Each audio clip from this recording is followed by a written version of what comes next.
Dr. Charles, Mr. Chin, Mr. Clark, Mr. Cousins, Ms. Crawford, Ms. Daly, Ms. Davis, Mr. Golding, Mr. Graham, Mr. Green, Dr. Guy, Ms. Hamilton, Ms. Hannah, Mr. Henriquez, Mr. Henry, Mr. Hilton, Mr. Jackson, Mr. Lawrence, Mr. Chuck, Ms. Lee, Mr. Miller, Ms. Morrison, Mrs. Garvey, Mrs. Nita Garvey, Mr. Philip, Mr. Paulwell, Mr. Phillips, Dr. Phillips, Mr. Robertson, Mr. Robinson, Mr. Sibbles, Mr. Slowly, Mrs. Vaz, Dr. Wheatley, Mr. Williams, Mr. Wilson, Mr. Witter, Mr. Wright.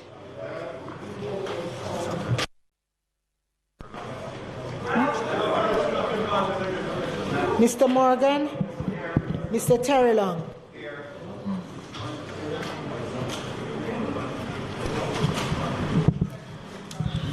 Statements by ministers.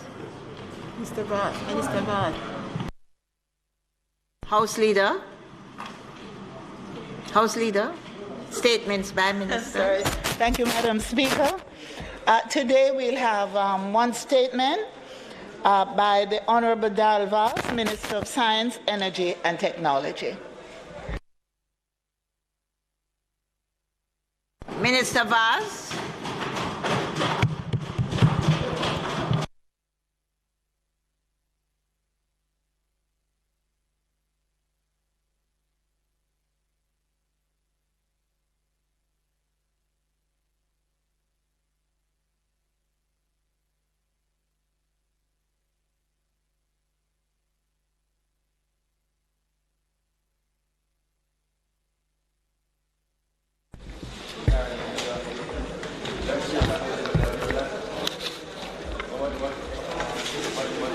Thank you very much.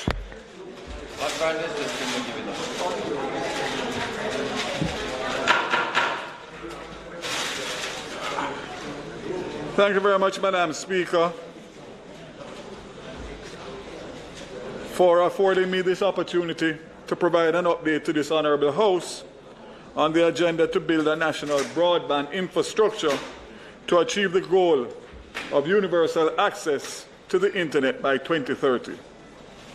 This Honourable House will recall that within the broader national framework is the implementation of a 100-day plan, so-called because it was developed and presented to Parliament within my first 100 days of being appointed ministerial duties for science, energy and technology.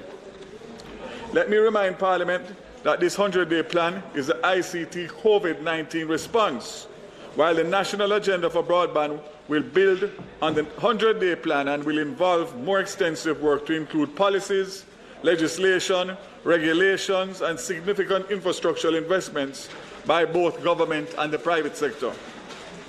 The House will recall details about both the 100-day plan and the longer-term National Broadband Initiative in my December 15, 2020 presentation and my sectoral presentation on May 18, 2021.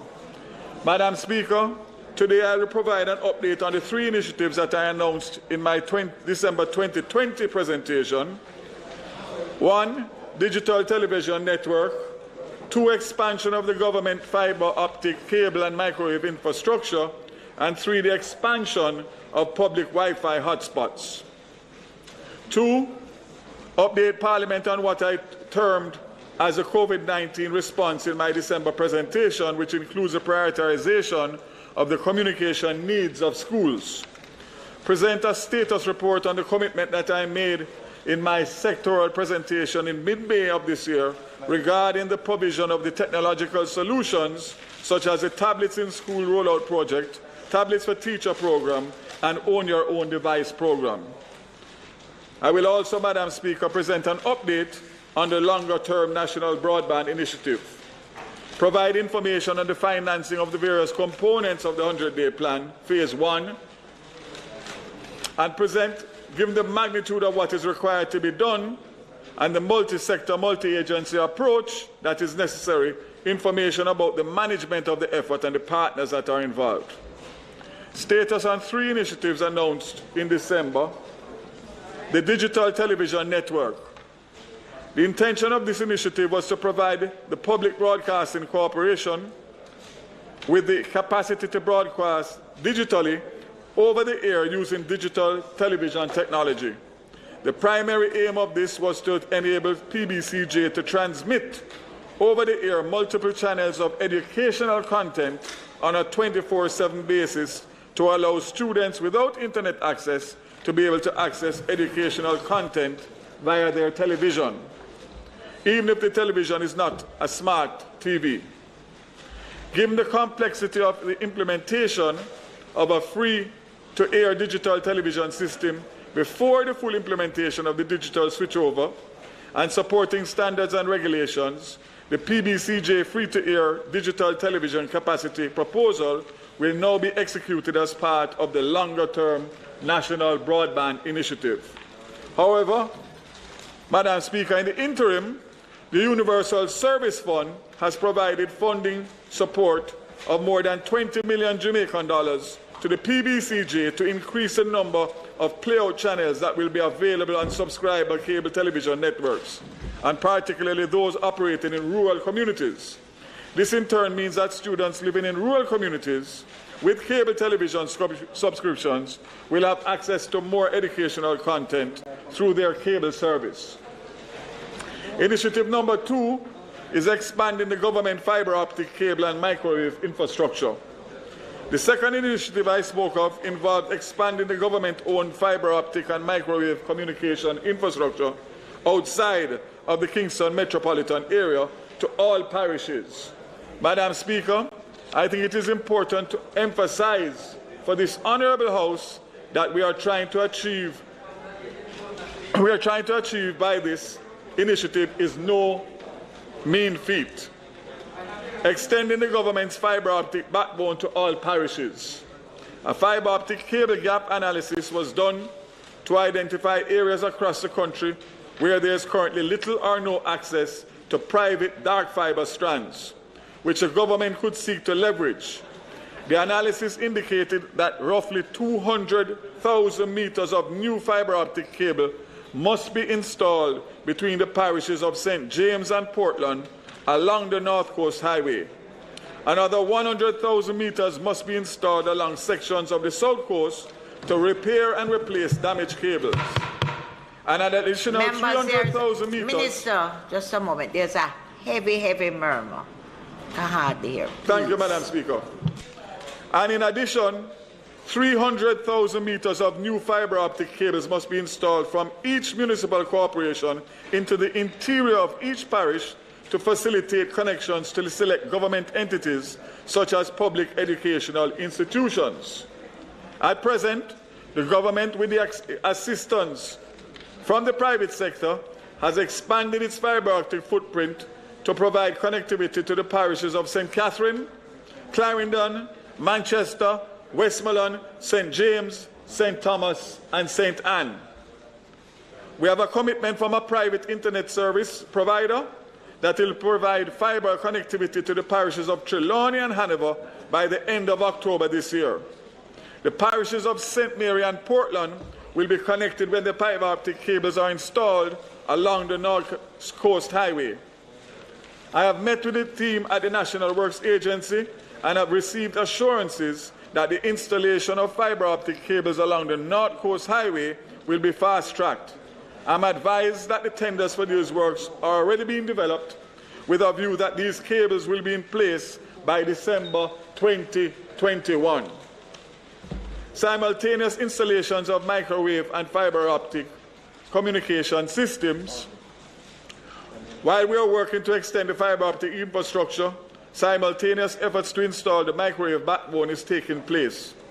Contracts for the main microwave backbone radios are to be awarded by the end of this month.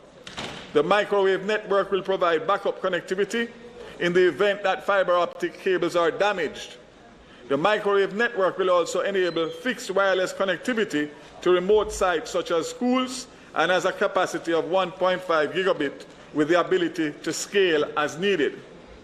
Madam Speaker, I just want to indicate to this Honourable House that one of the biggest risks that we now face to the expansion of the fiber optic and microwave backbone is a disruption to the international supply chain because of the COVID-19 pandemic. The pandemic has resulted in significant delays in delivery of accessories and equipment, including routers, which are critical to the execution of this work. So that when we are talking about timelines, Madam Speaker, for completion, we are now required to factor in significant delays which affect not only the government's activities, but also those private sector contractors and partners who are working alongside us. Madam Speaker, notwithstanding, we have made commendable strides. We have expanded the connectivity between rural cable operators and PBCJ to facilitate the transition of 24/7 educational content to students living in rural communities served by the rural cable operators. We had 18 of 44 rural cable operators on board at the time of the presentation in December. Since then, we have added 6 more, serving an estimated 3,000 households. Expanded fiber optic cable and microwave connectivity to the municipal corporations and the parish courts. So far, we have connected the municipal corporation and the parish courts of St. Catherine, Clarendon, Manchester, St. Elizabeth, Westmoreland, and the municipal corporations and parish courts by fiber. Good going, keep going. We have provided microwave connectivity to all parish courts to provide redundant connections in the event of cable damage. The municipal corporations will be similarly connected to the microwave backbone when the microwave radios are installed.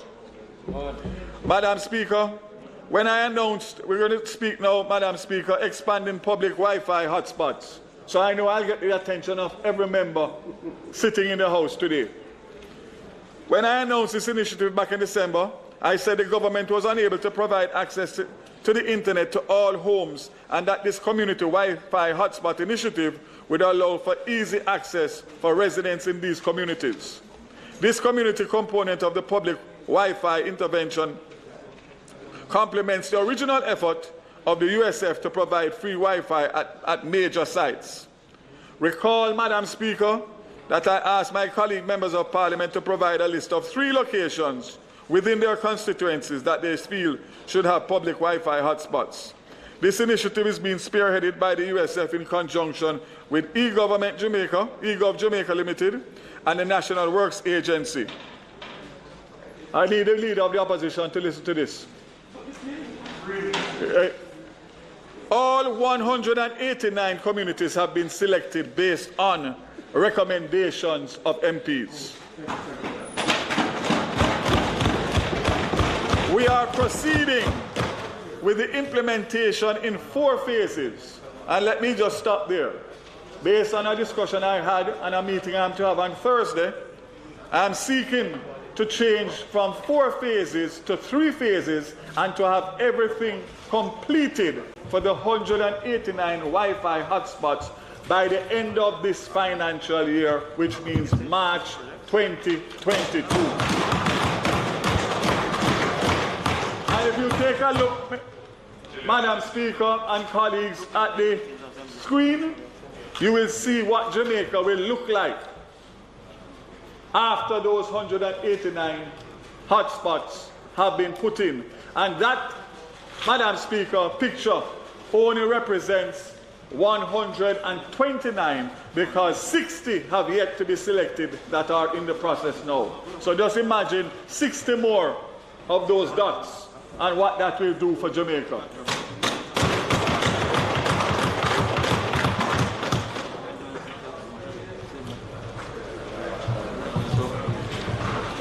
So as I said, Madam Speaker, we have 69 remaining communities at the inspection stage, with the full deployment expected by the end of this financial year.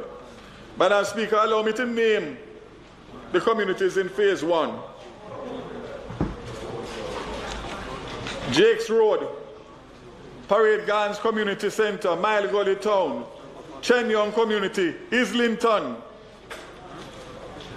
Claremont, Bamboo, Monique, McIntyre, Brook Avenue, Kellitz, Loydis Vale, Fellowship, Hope Bay in Portland,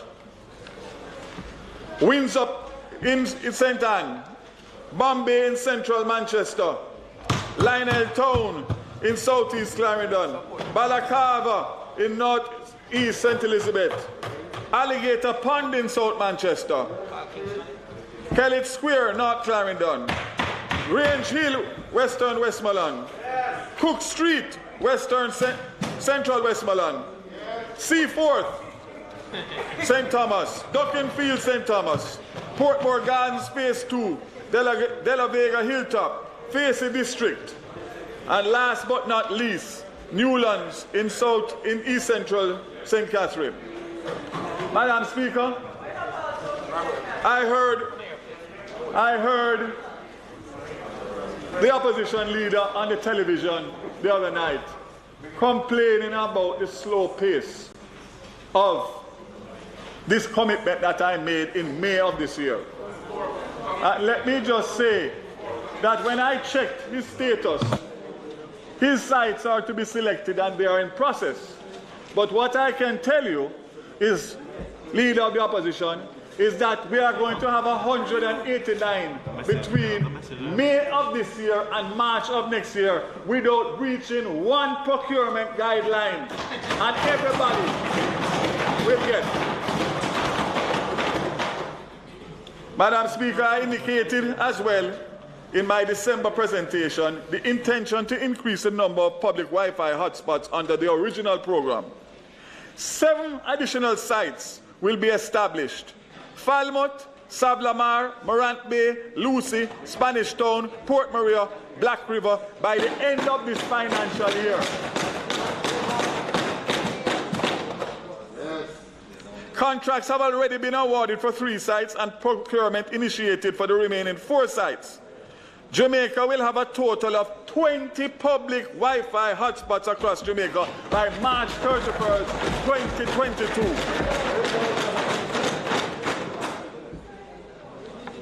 Madam Speaker, it would be remiss of me if I did not acknowledge the previous portfolio holders spanning both administrations, because a lot of what I'm doing here is delivering on policies and concepts that came up before my time. I want to make mention especially of my immediate previous minister, who is now my joint minister, Minister Favour Williams. We meet and talk, I think maybe almost as much as how we speak with our wives and husbands, because of the importance of this initiative. And that is the COVID-19 response connection to schools. Yeah. Madam Speaker, at the heart of the COVID-19 response is the connectivity to our schools. This is a proverbial elephant in the room. Let me say at the outset that the last step in this effort, which is the actual connection of schools, is not where I would have liked it to be. But significant amount of work has been done to put in the infrastructure to allow for connectivity. From what I outlined earlier, the harsh reality is that time has caught up with us because of our collective failure to make sustained and strategic investments in the country's fiber optic cable infrastructure. That would have allowed us to meet the demand of a digitally enabled school system with or without COVID-19. Let me share with this Honourable House our recent assessment of public school internet service to highlight the internet service gaps that exist. Of the 980 public schools, more than 399 have poor internet service and 220 are without access to internet services for varying reasons. Chief among them is the lack of communication infrastructure in the communities where these schools are located. This means that over 600 public schools, or 3/4 of the student population, estimated to be 600,000 students are impacted by poor quality or no internet service. We have therefore developed a 3-tier connectivity plan for the public schools, with 48 places of safety also included in the plan. We are no longer going to allow each connected school to negotiate individually with service providers. Instead, schools are being grouped based on their enrollment and bandwidth requirement, and service providers are required to create a private data network for each group. Madam Speaker, that is huge, because that will give us control, not only control of price, but control of service. Each group of schools will be connected to the government's backbone, over which they will get access to the internet and data services. This type of network service gives the government the ability to share a single source of internet to the various groups of schools and eliminate the need to manage over 900 individual internet service contracts, providing instead for a single internet service contract for all schools. And again, I want to commend Minister of Education, Favour Williams, for the hard work that we are putting in. Additionally, Madam Speaker, it will allow the government the ability to monitor the performance of each school internet service in real time. Most importantly, the government will have the ability to centrally filter content to make sure that students are not exposed to illicit and inappropriate material. Let me repeat that. We will be able to make sure that students are not exposed to illicit and inappropriate material. Madam Speaker, let me briefly describe the 3 tiers of the school connectivity plan. Tier 1 involves public schools with enrollment between 100 to 400 students and requiring 10 to 40 megabits per second of bandwidth. A tender is currently out for the local internet service provider to provide wide area network service, fiber microwave, for these schools, and we are almost at the closing of those bids. Approximately 661 schools are a part of this tender. The projection for the implementation to be completed by the end of the school term, approximately 66,735 students stand to benefit if all schools are awarded. Tier 2 covers approximately schools located in rural and deep rural communities with the enrollment of up to 400 students requiring 10 to 40 megabits. These schools are located in communities that lack the fiber or microwave communication infrastructure. The satellite internet service provider is required to provide a private network on which the various group of schools will access their internet service. A web portal will also be provided to allow the government to monitor the performance of their internet service in real time. Madam Speaker, the bids for the satellite service tender will close in a few days. Implementation is expected by the end of the school term, meaning December. Approximately 480 public educational institutions are a part of this tender, serving over 54,395 students who will benefit.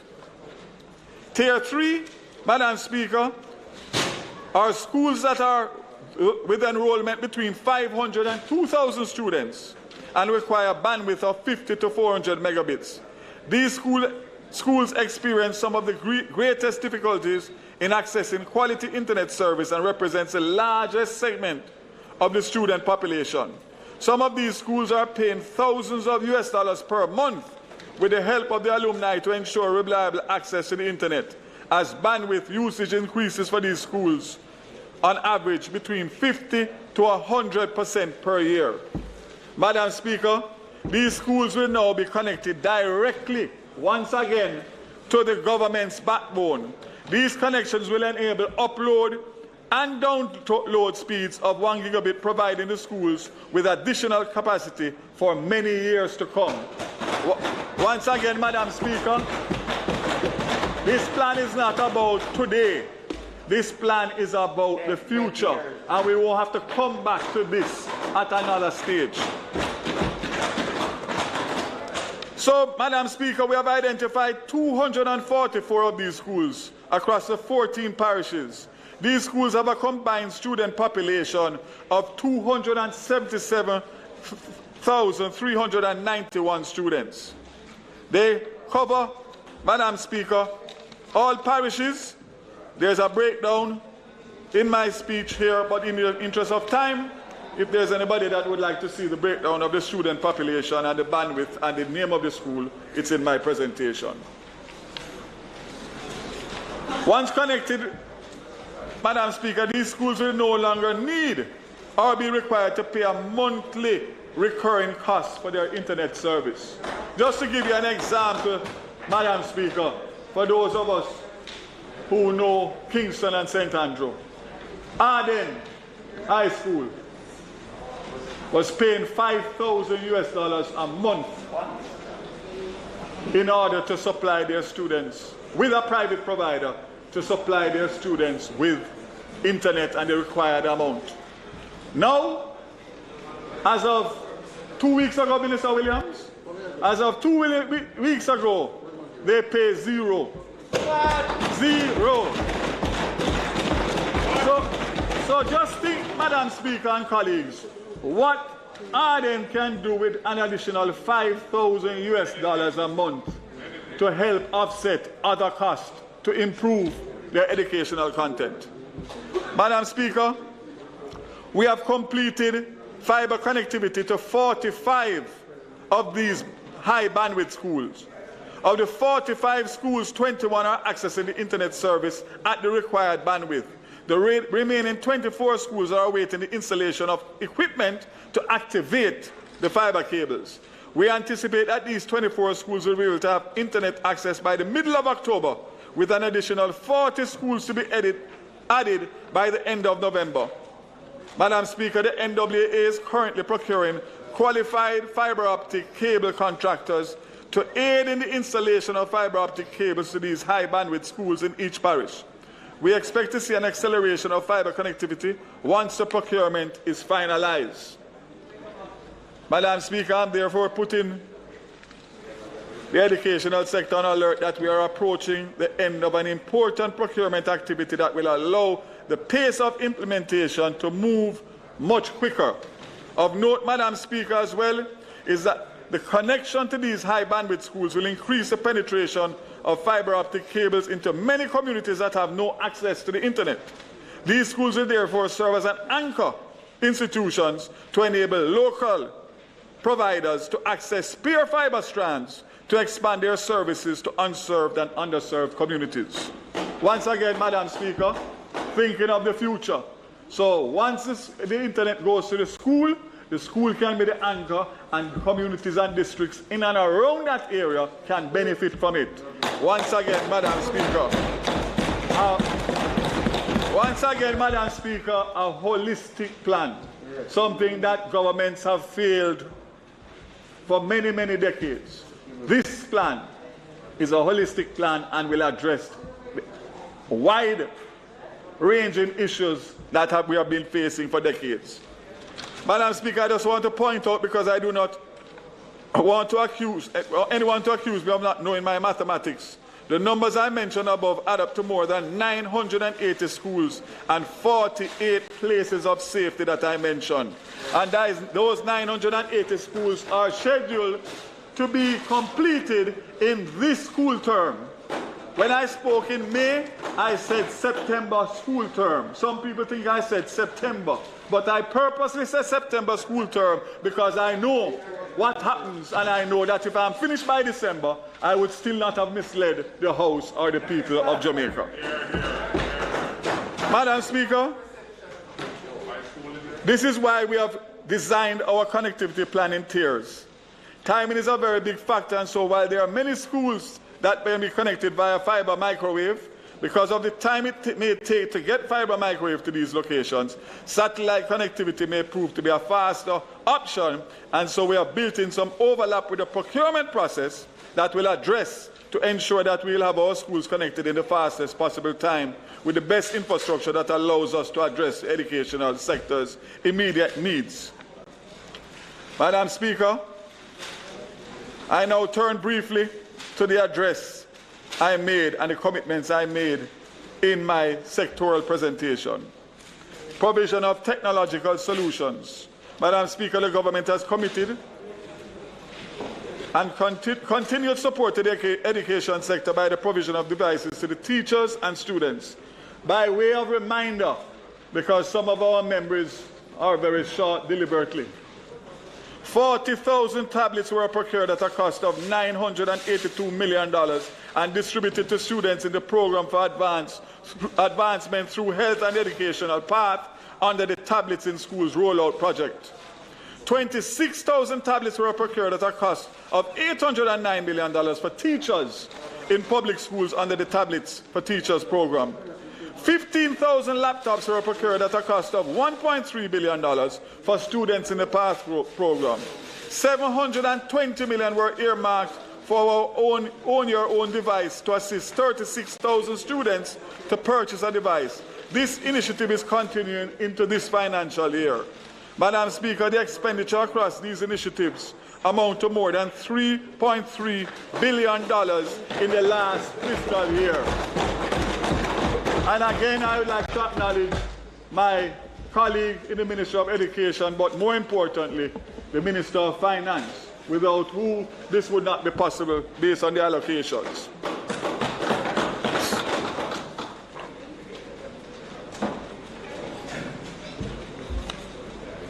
Madam Speaker, we also did 5,000 laptops, which will be procured for teachers at a cost of $400 million.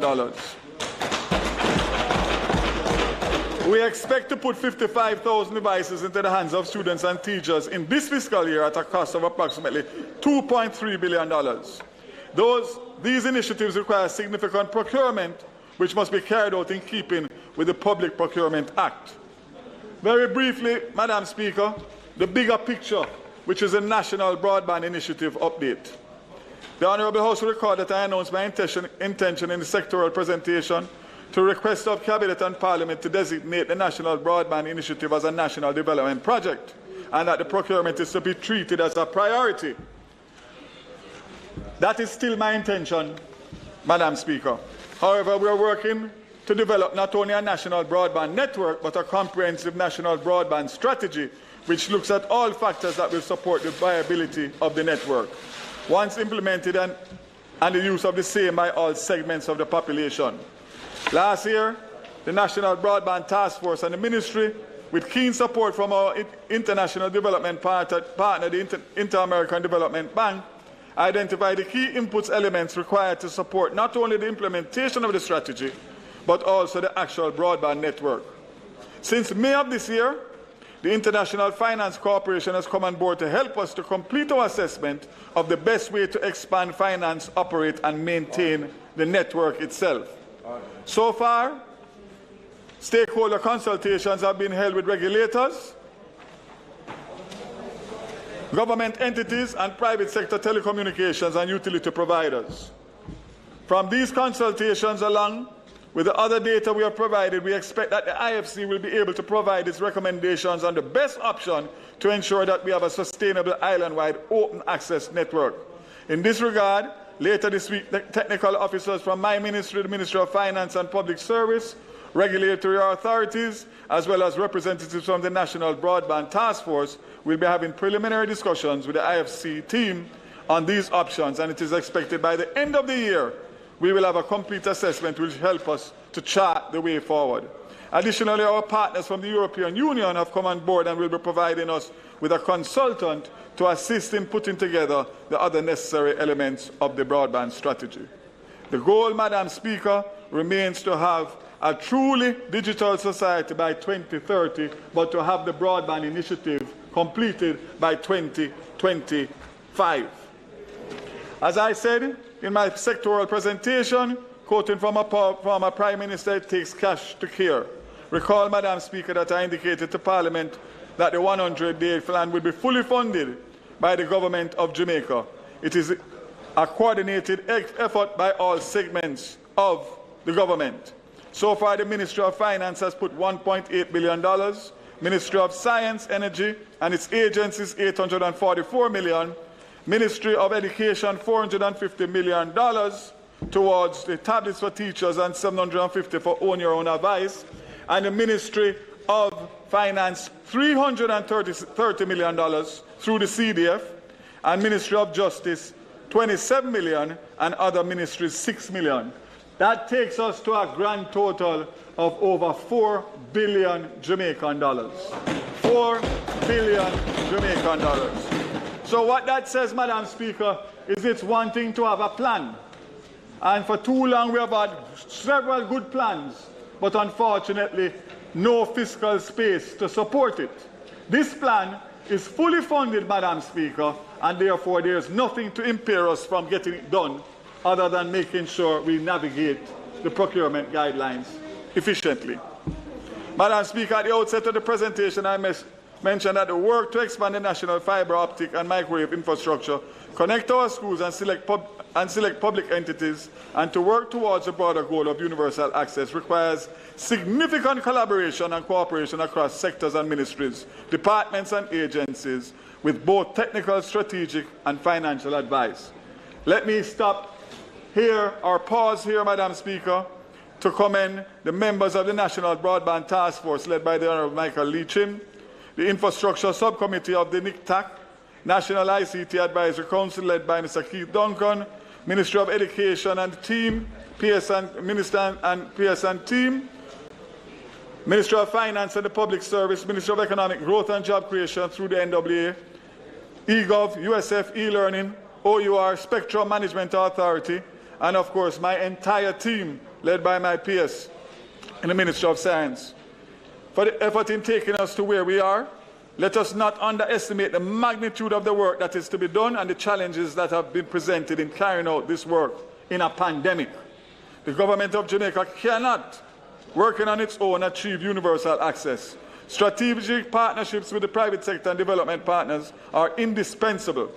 Let me therefore thank the players operating within the private ISP network space for agreeing to the integration of the government's network with their own and in the manner in which we have designed our various initiatives.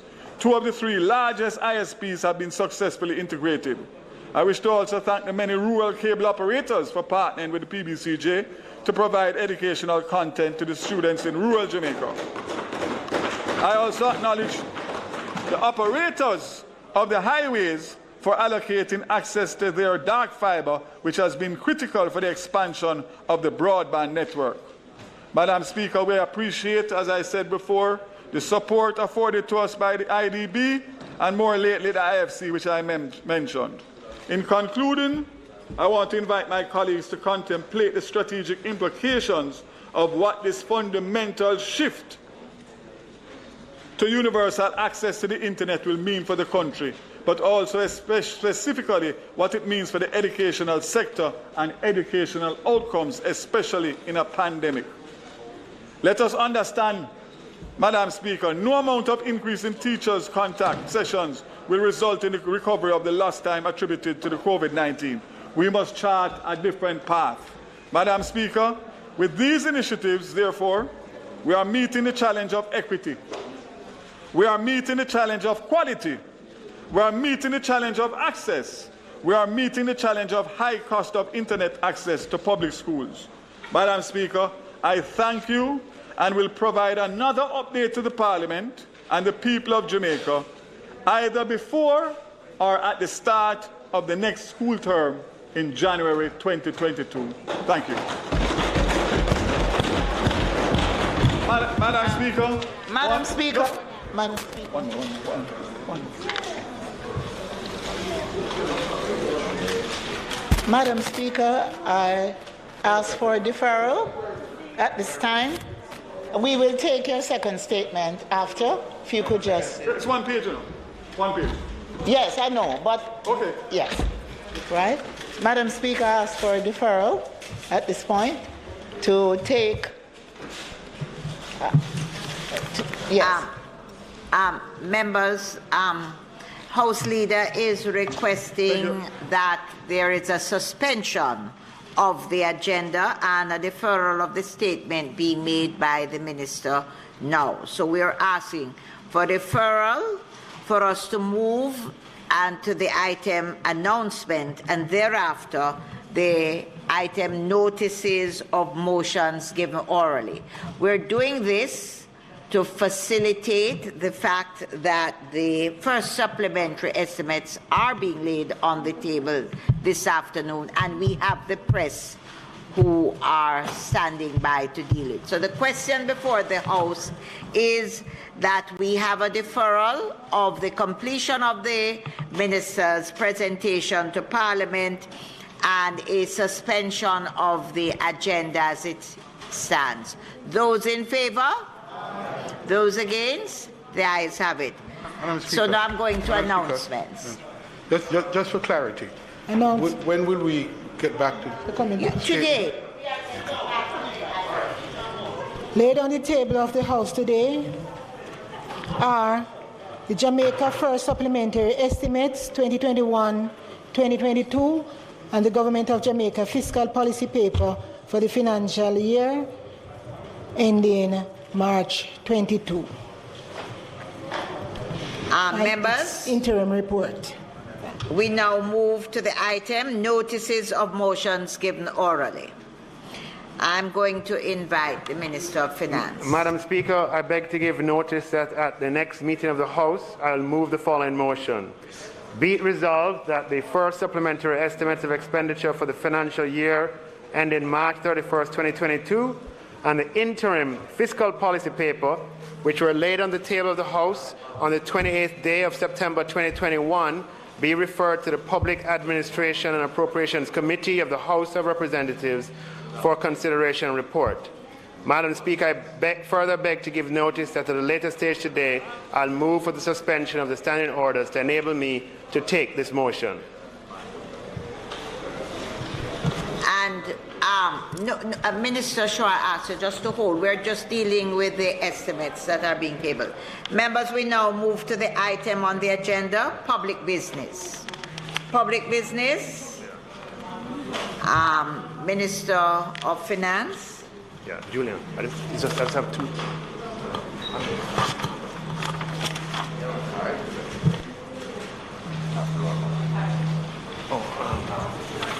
Sorry.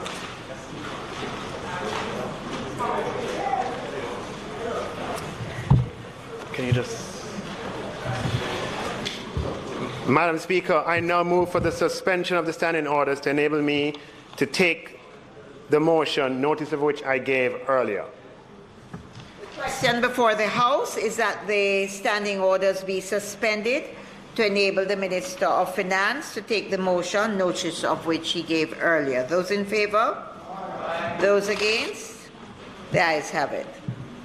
Madam Speaker, I now move, be it resolved, that the first supplementary estimates of expenditure for the financial year ending March 31st, 2022, which was laid on the table of the House on the 28th day of September 2021, be referred to the Public Administration and Appropriations Committee of the House of Representatives for consideration and report. Yeah, but I don't know the way. Those in favour? Those against? The ayes have it. Madam Speaker, I ask you to permit me to just say a few words just to narrate what has been tabled. It will take no longer than 3 minutes or so. And it's granted. Thank you, Madam Speaker. Madam Speaker, today I tabled the first supplementary estimates for financial year 21-22 along with the interim fiscal policy paper. A major focus of the supplementary estimate is addressing the intensification of COVID-19 by providing additional resources to the health sector, increased resources for the most vulnerable, along with funding for other critical areas of expenditure. Madam Speaker, the first supplementary estimates are being tabled in the context of government revenues exceeding budgetary targets by $17.3 billion for the 4 months, April to July of 2021. This is reflective of the estimated robust economic growth of 12.9% for the first quarter of this year as the economy begins a strong recovery from COVID-19. Total expenditure is being increased by approximately $33 billion, while total revenues are being revised upwards by $33.5 billion for the full fiscal year. The expenditure increase of $33 billion is comprised of increases to recurrent non-debt expenditure of $27.5 billion and interest payment expenditure of $5.5 billion, with capital expenditure unchanged from the approved budget. Of the $27.5 billion increase in the recurrent non-debt expenditure, 56% or $15.6 billion is being allocated to the health sector and towards support of the most vulnerable through the Serve Jamaica program. As such, the full-year allocation to the Serve Jamaica program, which is a government social and economic recovery program that's designed to respond to the challenges posed by COVID-19 and to facilitate a timely recovery from the pandemic and its effects, will increase from $60 billion to $75.6 billion. Approximately $10.3 billion of this increase will be directed towards the health sector, and it includes $1 billion to staff, administer and run 7 field hospitals across Jamaica, in addition to the quarantine facilities which are operational. $1.4 billion to provide COVID incentive payments for health workers in contact with COVID-19 risks.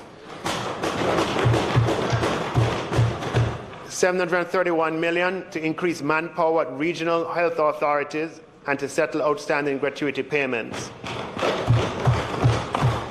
And $4 billion to address outstanding arrears to suppliers of goods and services in the health sector, and $900 million to provide additional subvention support to the University Hospital of the West Indies, inclusive of the field hospital there, among other related expenditures.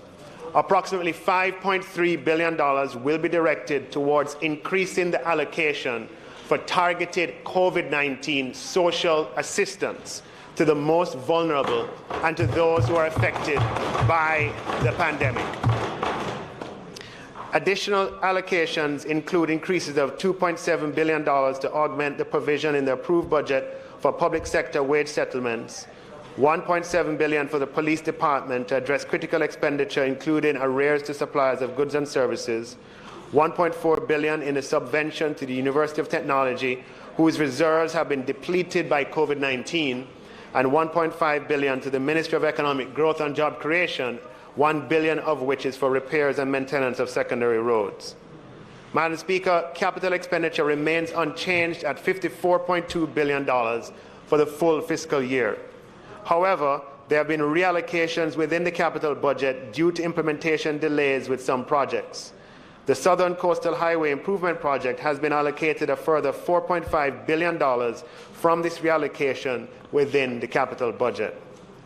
Madam Speaker, we've had the Ministry of Health has reported that as at September 1st, 2021, approximately 900,000 doses of vaccines valued at $2 billion have been donated to Jamaica through bilateral arrangements with countries and through private initiatives.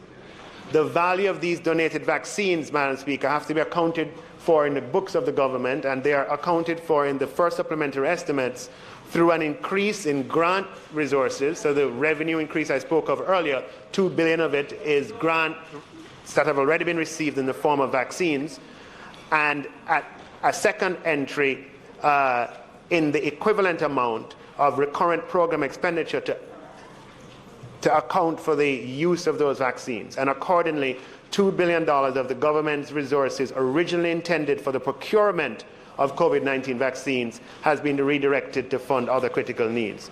Madam Speaker, I've dialogued with I know the chairman of the PAAC is traveling overseas, and I believe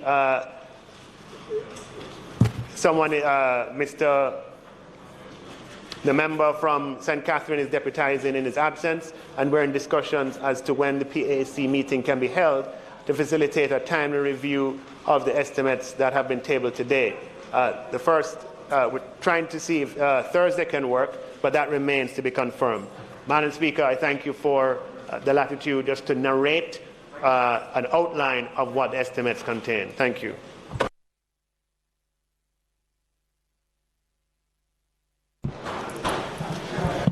Madam Speaker, the opposition from the budget debate. was on record for calling for greater expenditures in particular areas, particularly around those who were affected the most by COVID. So we are obviously pleased that in the critical areas for the most vulnerable, that there is additional support. We are happy that the Ministry of Health has gotten the additional resources to ensure that it can meet the obligations. I know it's not an opportunity for a debate, but I would just say that it's important that where the funds for the most vulnerable are directed, that we ensure that it actually gets to those most in need. While there was an initial initiative last year which provided through the CARE program to some recipients, both anecdotally and based on a study done by Capri, we know a lot of the persons who needed it did not receive it. So I think it is important in the implementation of these initiatives that some attention be given to ensuring the resources reach where they should reach. I noticed an allocation for the outstanding arrears for suppliers. It is an issue which we have raised and which suppliers have raised with us, and I don't know to what extent this will bring it down significantly. It was at $6 billion at the last, when we had the budget debate. But overall, Madam Speaker, we are not against what the government is doing. We believe the expenditures are important, are needed, and will contribute to economic growth and development. We'll have an opportunity after it goes to the PAAC to have a further debate. Thank you. Thank you very much. Just to say, this is not a debate or anything like that, and I thank the member for his remarks, for his gracious remarks. But just on the thing with the CARE program, as to, yes, there's a report that came out, but I believe the report has deficiencies in the sense that what is seen as a CARE program is the electronic application mechanism, which had a particular purpose because we had a new class of vulnerable, 150,000 people who had lost their jobs, and we needed to reach them. But the CARE program was much broader than the electronic platform, and it included disbursements through ministries, and I will provide something so that everybody can be reminded of that, including monies through the Poor Relief Program, including billions of dollars through PATH, including monies for farmers and fishermen through the Ministry of Agriculture. Now, when you conduct a study, as Capri said that they did, and you're going to ask people about CARE, if you got money from PATH, you're going to say, I don't know anything about CARE because you got it through the PATH program, or you got it through the Poor Relief, or you got it as a farmer or a rural fisherman. It was not called CARE, but if you look at the brochure we produced at the time, it had all of the elements and everything was branded CARE, even things that went through ministries, departments, and agencies. So I understand the point that we have to make sure we reach the vulnerable, but I wouldn't, I'd be careful to take that report did not do justice because it asked about a CARE program when in fact we use other modalities to reach a very diverse population. So I just wanted to say that because that was raised now. But thank you, Madam Speaker. Very well. Members, we are going to return to the agenda now. So with your permission, we will go back to statements by ministers and enable the Minister of Energy, Science and Technology to complete his presentation. Thank you very much, Madam Speaker. Colleagues, very brief statement, Madam Speaker, on the JPS 2021 rate adjustment. Madam Speaker, there is a lot of discussion in the public domain, and rightly so, about the recent 1.4% increase to the JPS approved by the OUR. I'm concerned about the timing of the increase, even though some would argue that it represents a marginal movement. That concern led me to review the Electricity Act 2015 to satisfy myself of any legal or other authority that may be vested in the minister to influence or defer the adjustment made to the electricity rate. Madam Speaker, I wish to inform the Parliament and the Jamaican people that the OUR's decision may be subject to review only by the OUR and by way of a judicial review in the courts. Having said that, let me be clear about my own thinking on the matter, and I know that the opposition spokesperson also made utterance in the public domain on it. It is an established fact that the COVID-19 pandemic has dealt a crushing blow to the economy of Jamaica, and Madam Speaker, to many of our own Jamaican people who are already experiencing financial hardship. I believe that every member of Parliament in this honourable House would share that concern. Madam Speaker, I'll also remind the Parliament that there is a joint select committee that is currently reviewing the Electricity Act 2015 under a scheduled review 5-year process. And it affords us an opportunity as parliamentarians to address issues such as this one from a regulatory and legislative perspective. And I encourage us to avail ourselves of this opportunity. I do not believe that, having regard to the limits placed on me as Minister, that I should proceed to say any more at this time. But I thought it important, Madam Speaker, based on the discussions in the public domain, that I make it clear what this position is as it relates to the authority and power of the Minister for any form of deferment. Thank you very much, Madam Speaker. Madam Speaker, I'm just going to make a comment on the energy, and then I'll just come back to the ICT. Madam Speaker, the Jamaica Public Service has embarked on a policy of disconnecting power to entire communities as a way of dealing with electricity theft. I can speak specifically about 3 communities in my own constituency, and I know of communities across the island where on a daily basis, let's say from 10 o'clock in the morning, the power is disconnected and is not turned back on until 7 in the night. This affects all consumers, people who are legitimate paying customers of JPS, and even those who may be consumers without paying. But, Madam Speaker, it is manifestly unfair and unjust to penalize paying customers by turning off this light every single day. This, I say it's a policy because it has been going on for months, and it has been across the board in many communities. The government is a 20% owner of JPS, and the government should not stand for this type of behavior. The OUR is the regulator. I noticed in the media the OUR said they sent a letter and they are waiting on a response. It can't be that passive. The OUR has to take a stronger stance. I have constituents whose children can't access online school because the light turns off every day. I have people who have to work from home and they can't work from home because the light turns off every day. Now, electricity theft is an issue which we have to deal with. And it's not only JPS's problem. It is a collective issue. But the way to solve it cannot be to turn off the light every day in communities to people who are paying customers. I'm calling on the Minister to lead the effort in looking at how we can deal with theft. Theft arises for a number of reasons. It's not just that people bad mind and don't want to pay. But if you don't own your property, no, I know the Minister understands the word. If you don't pay, if you don't own your property, you can't get a meter. If your landlord don't give you a letter, you can't get a meter.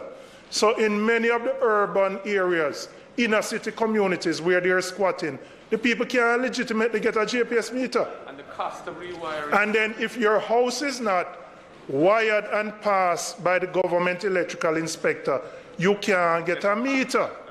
And it is expensive to rewire it. So the reality is you have a whole cross-section of Jamaicans who do not have access to a JPS meter under the current circumstances. Yeah. And so they are classified as thief in light. And we have to find a way. We started a project when I was the Minister of State in 2015. We put in place prepaid meters. People bought the credit like how them buy credit for put on them phone, and it helped and it worked. But we cannot allow as a parliament a provider on a daily basis for months to be turning off the light to fee-paying people who are meeting their obligations. It is wrong, and we must take a stance in this Parliament on this particular issue. Minister, I want to come to some questions on your statement on the broadband. The first thing I wanted to ask, you want to just deal with that, Philip? Or you want to do energy first? No, all right, let me deal with the broadband. Just a couple of questions. The first, even though you indicated that a number of the initiatives would be completed within the financial year, for example, the procurement of the tablets on page 22, the tablets through the CDF, I would like to ask if you have a specific time frame as to when those 100 tablets per constituency would be provided, so that we can give some information to those persons who have applied, who have been calling us, and for whom we can't give them any answers. The second question I want to ask, and the Minister of Education is coming back in, on the Own Your Own Device program, where there were donations of tablets from the private sector, from persons in the diaspora, I just want to know what is the process for the distribution of those devices. How does the Ministry of Education determine how the devices are distributed? And if you could give us an idea of how many devices have been procured by the government through those means. Because and I'm talking about where people in the diaspora have given donations, where the private sector have given donations, and particularly where they don't name a particular school that the device should go to, because people just give generally into the pool. So once it gets into the pool, what is the process to determine where it goes, how it goes, and how it is distributed? And then to come back to the broadband, I wanted to have an idea in terms of the kind of model you were thinking of to roll out the broadband. NWA owns a lot of the fiber, so that's government. Is it that the government is the thinking that the government would become a service provider because we own the fiber, and then the private sector would deal with the last mile, so to speak, to get to the institutions? Or is the vision that it is going to be primarily private sector driven and led, in terms of the private sector making the investments and recouping it as a service provider? So I will deal with the first and the third, and allow Minister Williams to deal with the Ministry of Education. In relation to the first one, I'll get a complete breakdown. Actually, the USF is actually outside handing out computers, as you know. So I'll get that specific information before the close of the thing.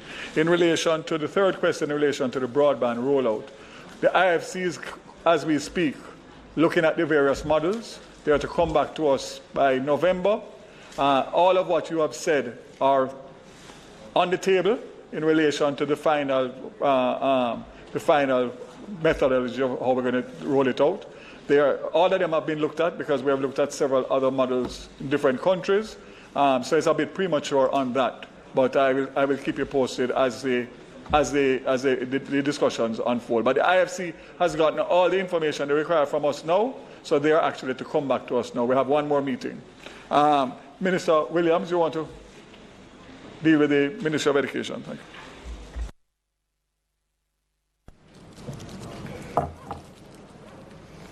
So for the one laptop or tablet per child initiative, which is the broad appeal to individuals in Jamaica, to corporate entities, to the diaspora, to date we would have received a little over 18,000 devices. In terms of how are they distributed, if the donor asks for the specific school, we will do that. Otherwise, the rule is under which we operate is that we look for those schools that have a low ratio of devices to students, and we would make the donations to those schools. We have on our database the name, the names, the grade, the school of every single student who would have received a device under that program.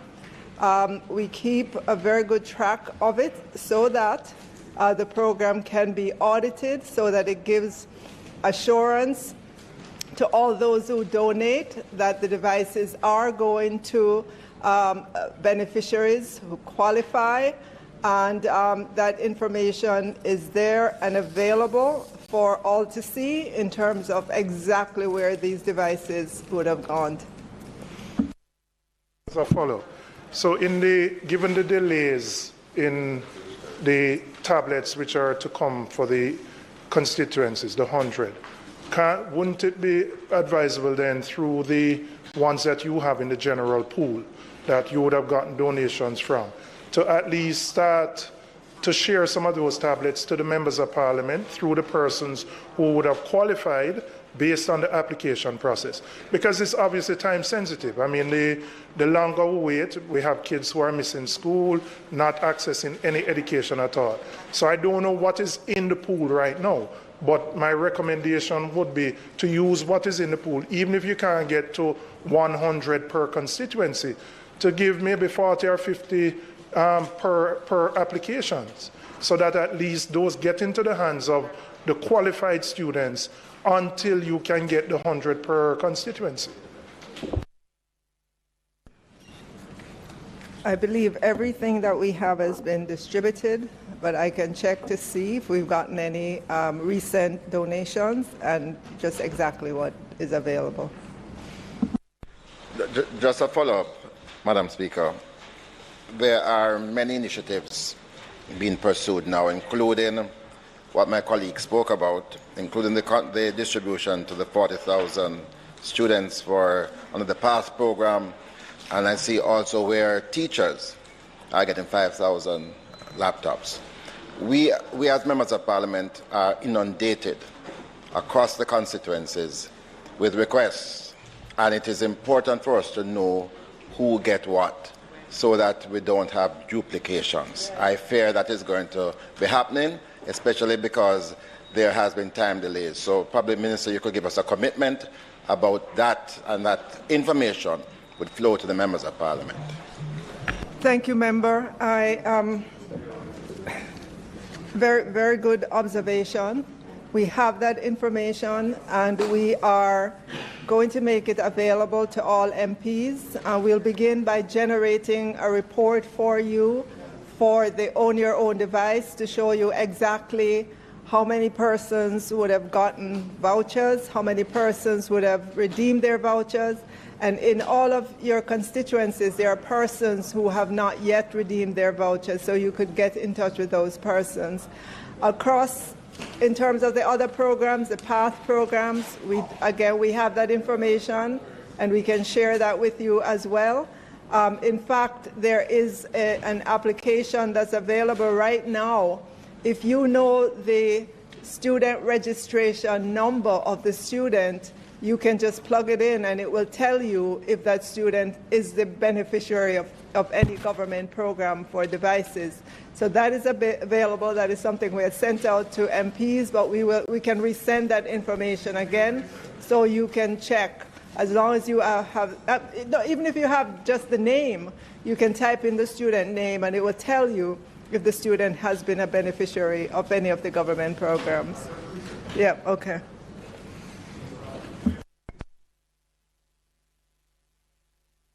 Thank you, Madam Speaker. I wanted to follow up on some of the questions that were being raised by my colleagues. So, for example, on page 21 of the presentation by Minister Vaz, that again speaks to the devices, the commitments that he has made, and in particular, the provision of technological solutions. I wanted to just find out from the Minister, one, the 40,000 tablets that were procured and distributed to students through PATH and so on. There has been many complaints from students that some of the devices that were bought were either not compatible, some of them have been damaged. And so it is important also to find out from the Minister if there has been an audit of those that were distributed. The condition if they are broken, if they cannot be used now, whose responsibility is it to have it repaired, and what does that look like now? Some of the PATH students have actually not received, and more importantly is that they can't get information. They don't know where they fall, are they going to get, and what is going to happen. So that also is a lack of information that exists there. I did note that there is the procurement at an advanced stage for tablets between grades 1 and 3 for students on PATH. But the truth is that many students in school don't know, and their teachers are not in a position to provide them with the information. So those two matters.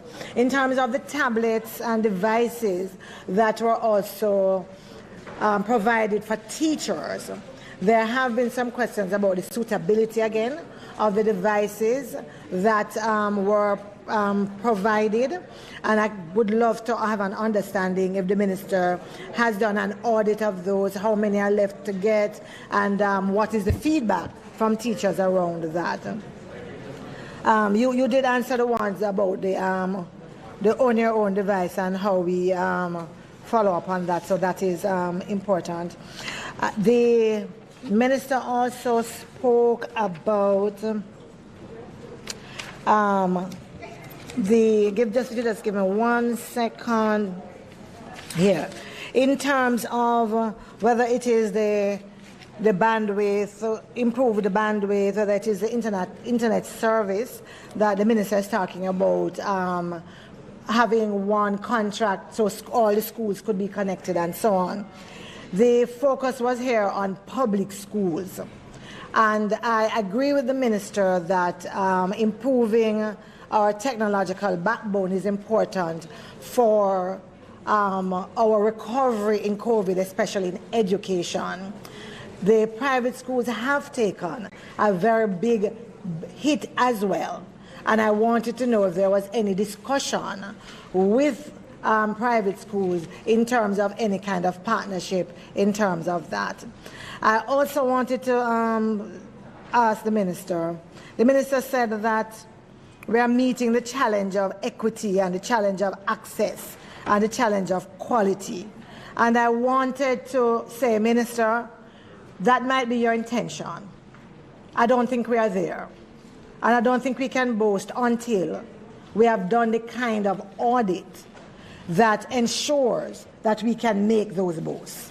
And I say that because, remember now, in terms of rebounding and recovering from COVID, it's about the devices, it's about the technology services, it is about support at home, it is about a lot more. And so I want to make sure the promises are there. I'd like to be able to track them and to know where they're covering, where the gaps are, so that we can agree with you, Minister, that you are indeed meeting these challenges.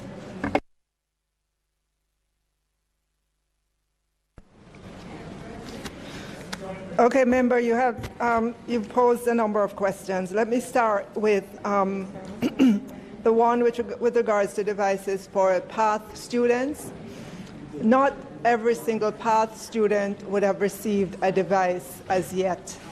And we were very careful when we started the program, the 40,000 tablets, to say that those were for students in grades 4, 5, and 6. And every PATH student in grades 4, 5, and 6 would have received a device, a tablet. We then went on to say that we would move to those in grades 10 to 13 in terms of laptops, PATH students. And I believe 25,000 laptops were distributed. Again, not every child in grades 10 to 13 would have received just yet, right? But we would have already handed over some 25,000 laptops to students on PATH. We're currently doing the procurement of 15,000 I'm sorry, I said 25. It was 15,000 in grades 10 to 13. We're currently doing the procurement for tablets for part students in grades 7 to 9. So grades 7 to 9, we have not done any, we haven't completed that procurement yet for part students in grades 7 to 9. That is happening right now. We're also doing procurement for grades 1 to 3 as well for tablets. So it's an ongoing, it's ongoing. It's related to the budget, but we, as budget space becomes available, we will continue to do the program. In terms of the audit, we are 1 year into this program that was started in September of last year. And recall that this program is different than the tablets in school that your government of the day started. And let me just contrast that. The tablets in school program was one in which the schools had the devices. And the students would use the devices in school. When I went to the Ministry of Science, Energy and Technology, there was a warehouse over there full of broken devices from that program that was launched by your government at the time. This program is quite different. This program is quite different.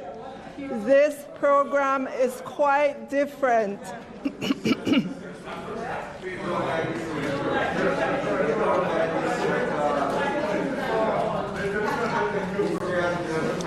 This program is quite different. This program is one in which the government has seen it fit to begin a program to ensure that all our students have a device personally.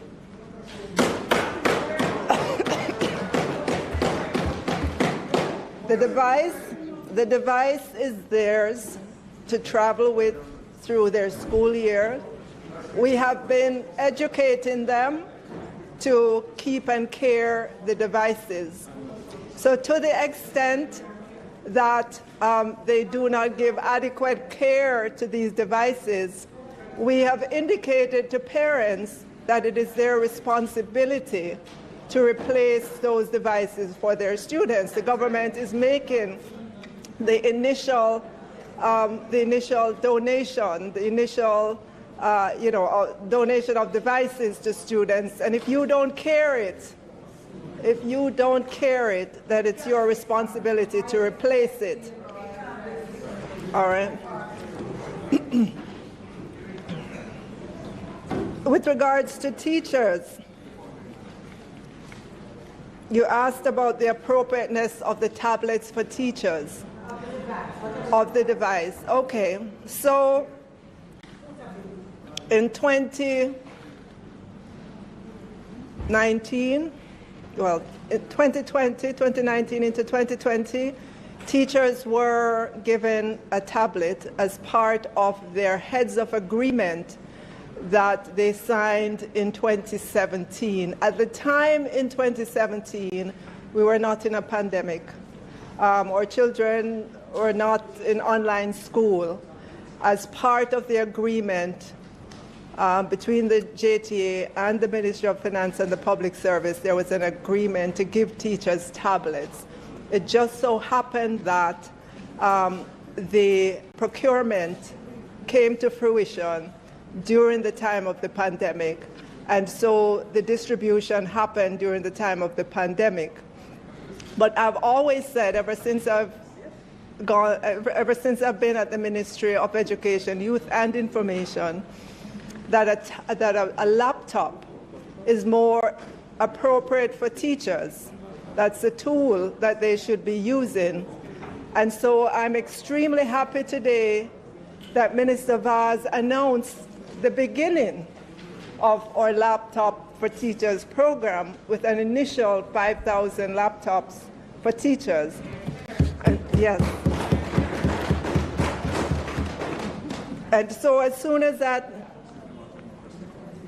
is completed, we will be handing those over to our teachers, and we will continue as our budget allows for us to give this tool, this device that's more appropriate for our teachers.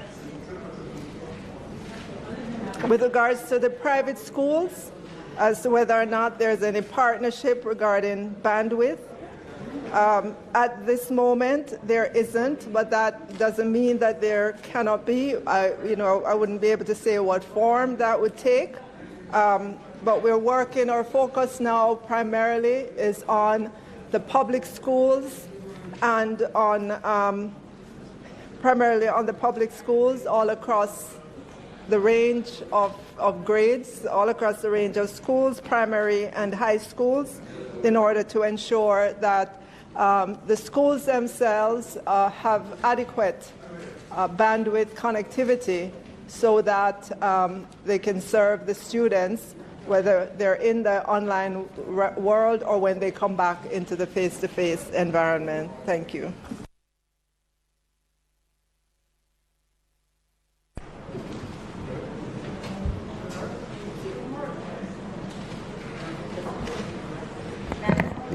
Thanks, Madam Speaker.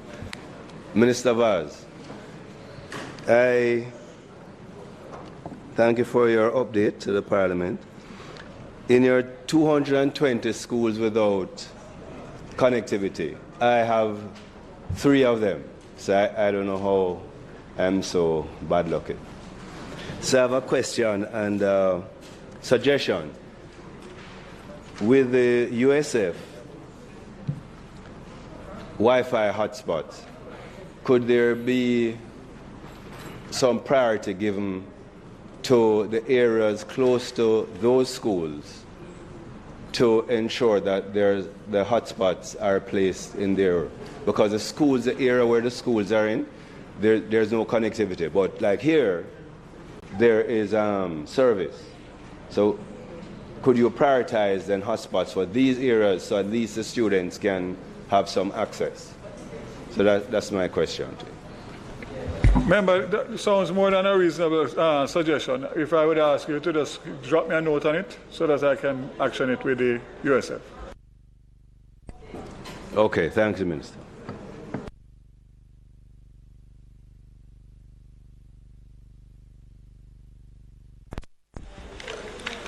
Madam Speaker, may I be allowed now to respond to the Minister of Energy on the statement he made just now? Yes.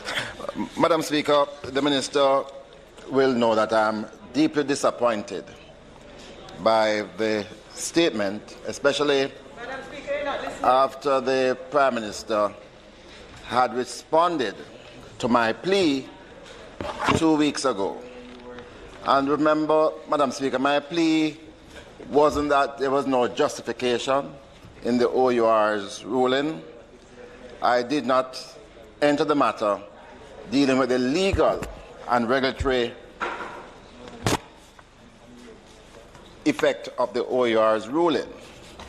The reason why I didn't do that is because we have now created an environment where investors can feel that the rules are certain and that they are not changed midway. So my issue wasn't with the ruling by the OUR. My issue was based on a humanitarian and what I regard as conscience application of this ruling. So I was expecting the government to use its moral suasion, to use its influence, and the minister, being the member from from West Portland, would understand the difficulty that the people are faced with at this time. And all I was suggesting is for the minister to say to JPS, you don't have to implement this increase at this time. People are suffering now. The hardship is great now. And a delay will not kill the company, but it can certainly kill some Jamaicans out there who are suffering during this time. That is all I was saying. And, Madam Speaker, I have to say a little bit more, because yesterday, for the first time in 3 years, the price of the WTI barrel, price per barrel of fuel went up to the highest at $75 US. We are also aware, because over 60% of our electricity now is generated through LNG, that the price of LNG is approaching an all-time high. So we do expect in the next number of days or weeks that the price of electricity will be further impacted. People are having it rough. Between 2016 and now, the price of electricity has moved from 22 cents to just about 30 cents. It is going to go even higher. And so all I was suggesting that the government could use moral suasion to say to the company, just hold straight.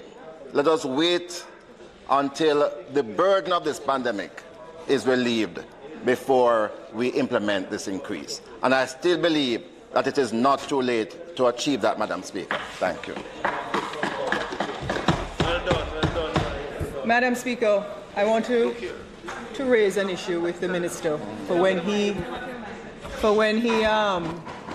deals with the issue with the OUR.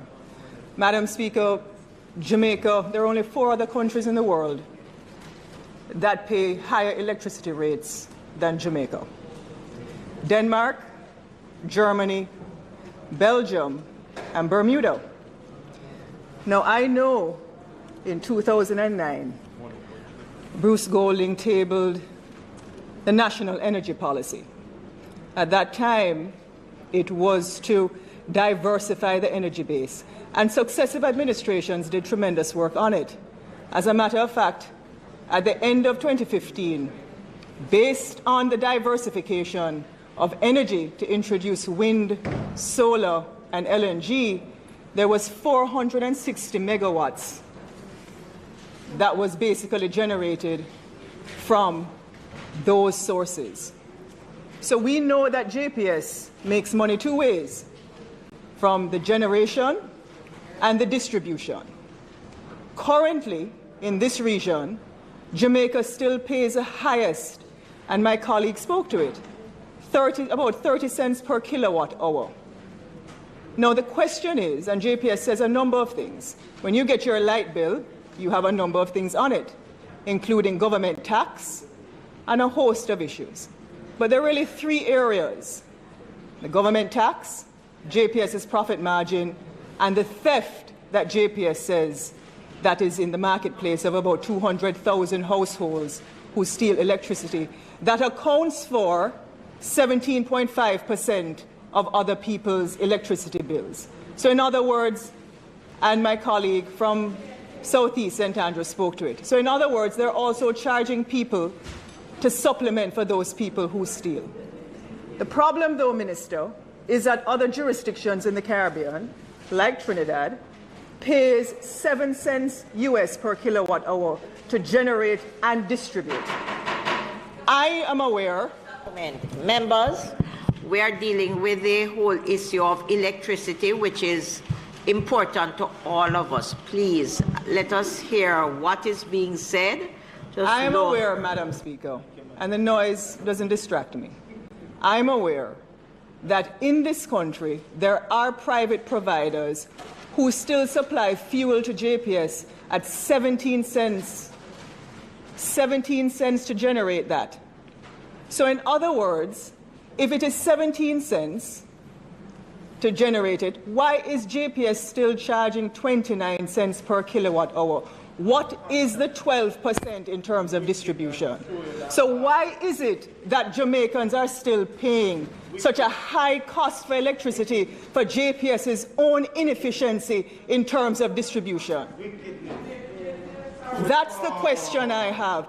And it has nothing to do, what I'm saying, colleagues, this has nothing to do because the fact of the matter is electricity costs were brought down as a result of the generation of electricity, as a result of the diversification which both sides dealt with. Yes, Madam Minister, right? So the issue now in terms of a tariff, OUR has to come, OUR needs to come to the Jamaican people, and the government essentially needs to find out why we are still paying so much on the distribution side, Minister, for education. That's the issue. Why are we still paying so much for the inefficiency? And that's the issue, Minister, that I want you to go to the OUR, since you have this issue, right? Because if you're looking at the rates, you have to disaggregate both on the generation side and the distribution side. So my question is, why are we still paying so much in terms of electricity?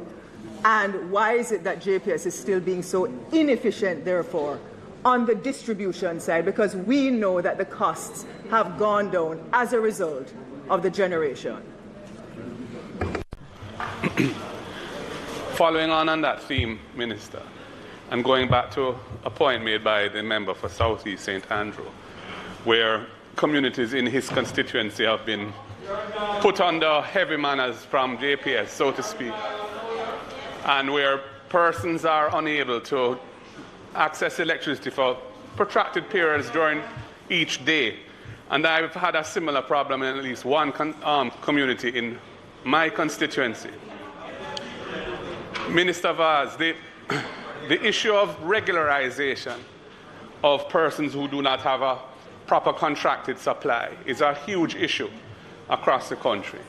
And it is one of the major contributors to the very high electricity costs that paying customers have to bear.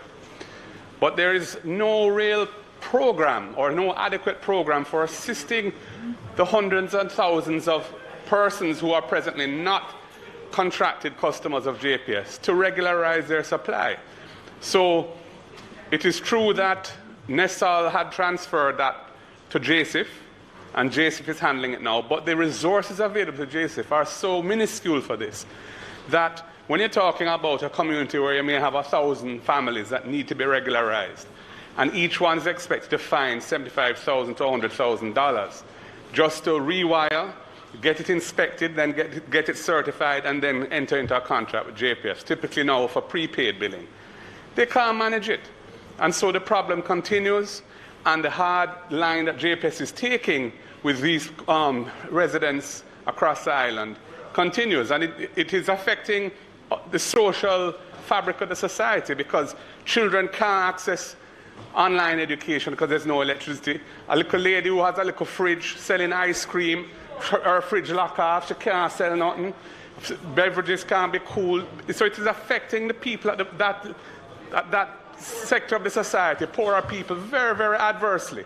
So really what I'm appealing to you, Minister, is if we couldn't find a way of really intensifying the regularization support for persons who need to come into lawful contractual arrangement with JPS and don't have the means to do so. I think the spin-off benefits would be very significant, and what JISTV is able to do now is a real drop in the bucket. So I'm commending to you, Minister, that a much more holistic and serious program around allowing persons to regularize their accounts and become lawful customers so that they can, prove that they have a paying address for whenever they need to go to a bank or whatever. There's so many benefits to be derived from being a lawful customer.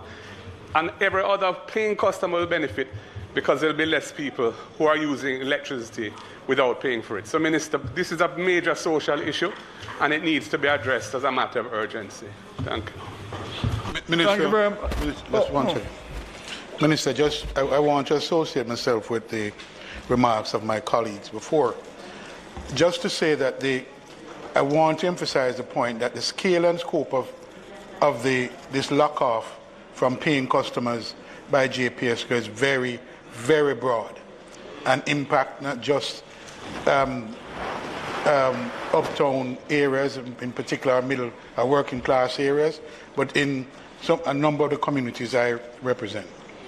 And the issue here, Minister, is that JPSCO, it can't be two wrongs make a right. JPSCO can't penalize those persons who are paying their bills and punish them and have collective punishment being meted out to everyone. It's really collective punishment being meted out to everyone. And I believe that we really ought to be looking at a class action matter, because those persons who are contracted and paying their bills should not be suffering because others are not. Let us focus on those who are not paying their bills and try to find the solution. And as has been said before, the wiring of the houses can help a great deal. It can help. And we've been I'm waiting to see how we move going forward. But finally, Minister, the question I want to ask is, point having been made that the price of, we shift focus on fuel to address the high cost of high fuel cost. But the LNG, we find out, is now rapidly increasing in its pricing.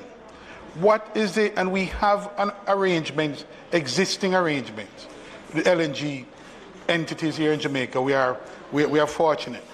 Minister, is the ministry satisfied that it has transparency on those dealings between the energy supplier, LNG supplier, and the JPS? Is there transparency in any of those arrangements? And is the OUR, as the entity to monitor and to regulate those arrangements, is the OUR satisfied that it has visibility and transparency in that arrangement? I believe those questions need to be answered because they have far-reaching implications. Thank you very much, Madam Speaker. And just to remind my colleagues and the public that what we are discussing here all comes back to a contract that was signed 25 years ago by your side. So let us start with that. A contract that was so binding that we are still trying to unbind it. As it relates to the issue of regularization, let me just say clearly that that responsibility was transferred from my ministry in 2019-2020 budget year, and all the funding that was allocated for it was sent to the Ministry of Local Government. So in relation to that matter, I would not be able to help you verify in terms of the regularization. So I would suggest that you have a conversation with the minister. However, what is good is a lot of the points that have been raised have already been raised in the Joint Select Committee. As a matter of fact, almost all of them. And bear in mind that OUR is an independent body. So the minister, where you think the minister can get involved, etc., it's not as simple as that. So the OUR plays a critical role and has to play that critical role, which we are trying to work with them. I think that you will see in the review of the Electricity Act, which is reviewed every 5 years, which is now, as a matter of fact, coincidentally tomorrow morning, is the start of going through the matrix of the recommendations that have come in. And I believe that the new Electricity Act of 2021, hopefully, or early 2022, will obviously take into consideration a number of the issues that have been raised here by both several colleagues on the opposition bench. The good thing about it is that the shadow minister and myself work very closely. We have similar problems, so we get along quite well.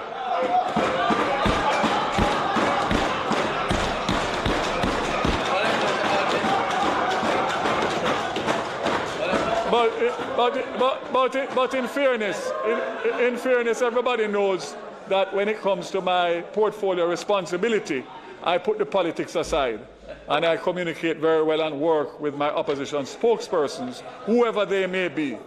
So rest assured, opposition leader and colleagues on the other side, that through your shadow spokesperson and myself, we will make the necessary representation to make sure that we come out with a new Electricity Act with addressing some of the critical, fundamental areas that were not dealt with 25 years ago when you started.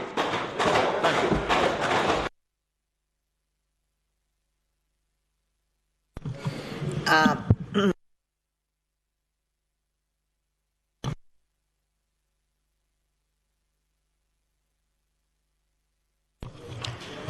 Also laid on the table of the House today are the following. Ministry Paper number 65 of 2021 entitled Annual Report of the National Family Planning Board for the financial year 2019-2020. The Independent Commission of Investigations report reflecting the second quarter, April to June 2021.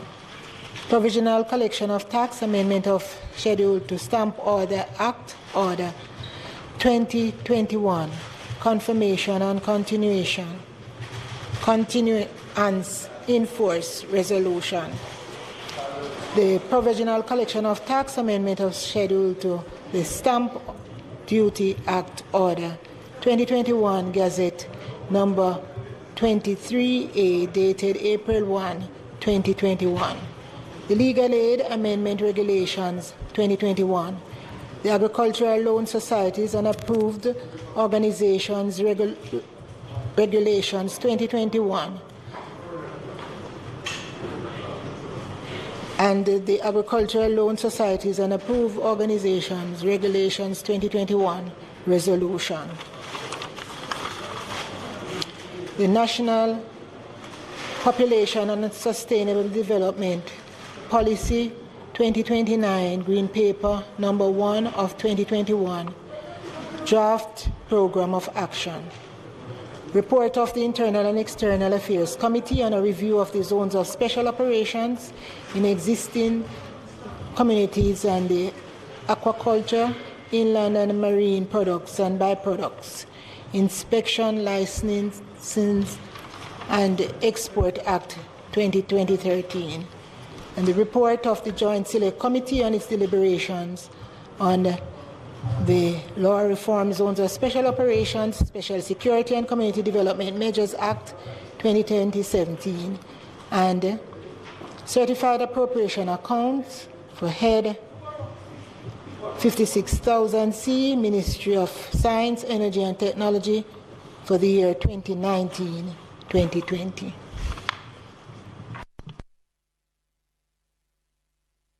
Before we move on to bills brought from the Senate, I just want to advise, since the supplementary estimates were laid, that there is consensus on both sides for the PAAC to meet at 9 o'clock this Thursday, September 30th.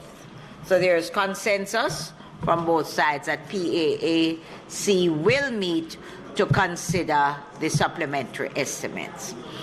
Bills brought from the Senate, petitions, papers, reports from committees. Madam Speaker, I beg to lay on the table of the House a copy of the report of the Joint Select Committee on its deliberations on the Law Reform Zones of Special Operations, Special Security and Community Development Measures Act 2017.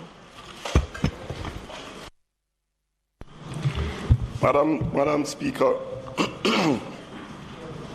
I beg to lay on the table of the House a copy of the report of the Internal and External Affairs Committee,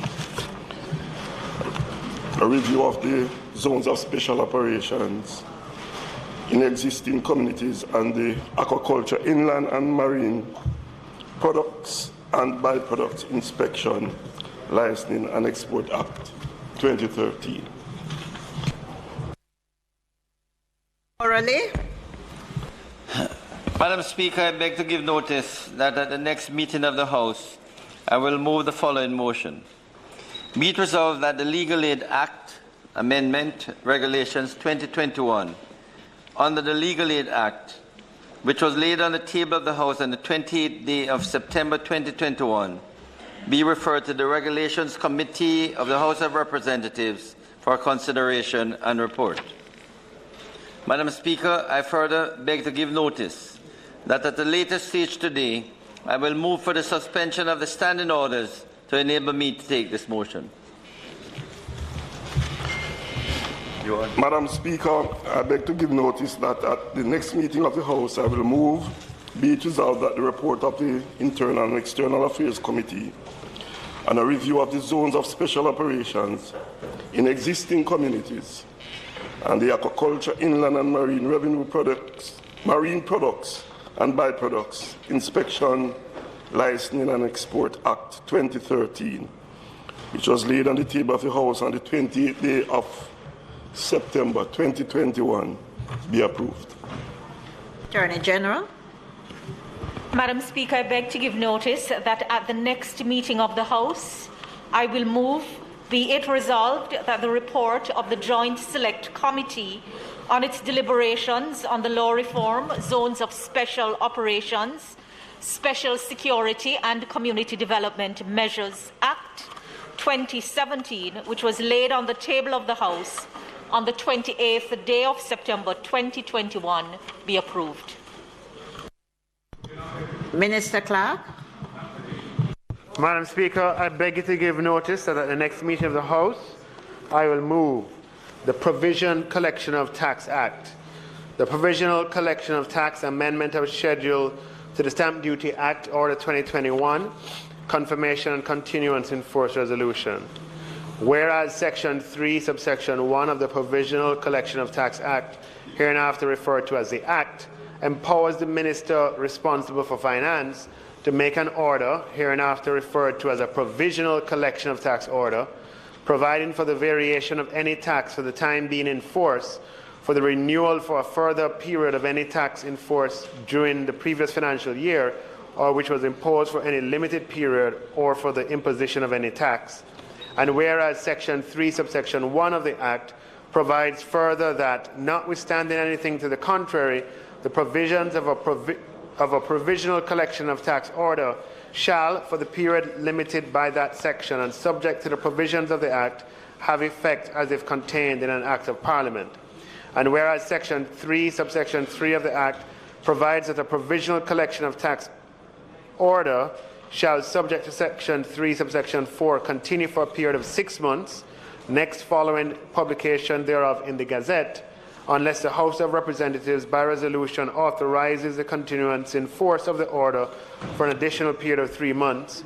And whereas Section 3, Subsection 4 of the Act provides that every order made under Section 3, Subsection 1 shall cease to have effect unless it is confirmed with or without modification by resolution of the House of Representatives within the next 30 days on which the House sits after the date of publication of the order in the Gazette. And whereas the Provisional Collection of Tax Amendment of Schedule to Stamp Duty Order 2021 was made by the Minister and published in the Gazette on the 1st day of April 2021, and whereas it is desirable that the Provisional Collection of Tax Amendment of Schedule to the Stamp Duty Act Order 2021 should be confirmed and authorized to continue in force for an additional period of 3 months, now therefore be it resolved by this Honourable House of Representatives as follows. 1. This resolution may be cited as a Provisional Collection of Tax Amendment of Schedule to the Stamp Duty Act Order 2021, Confirmation and Continuance in Force Resolution. 2. The Provisional Collection of Tax Amendment of Schedule to the Stamp Duty Act Order 2021 is confirmed and authorized to continue in force for an additional period of 3 months. Madam Speaker, I further beg to give notice that at a later stage today, I'll move for suspension of the standing orders to enable me to take this motion. Minister Shaw.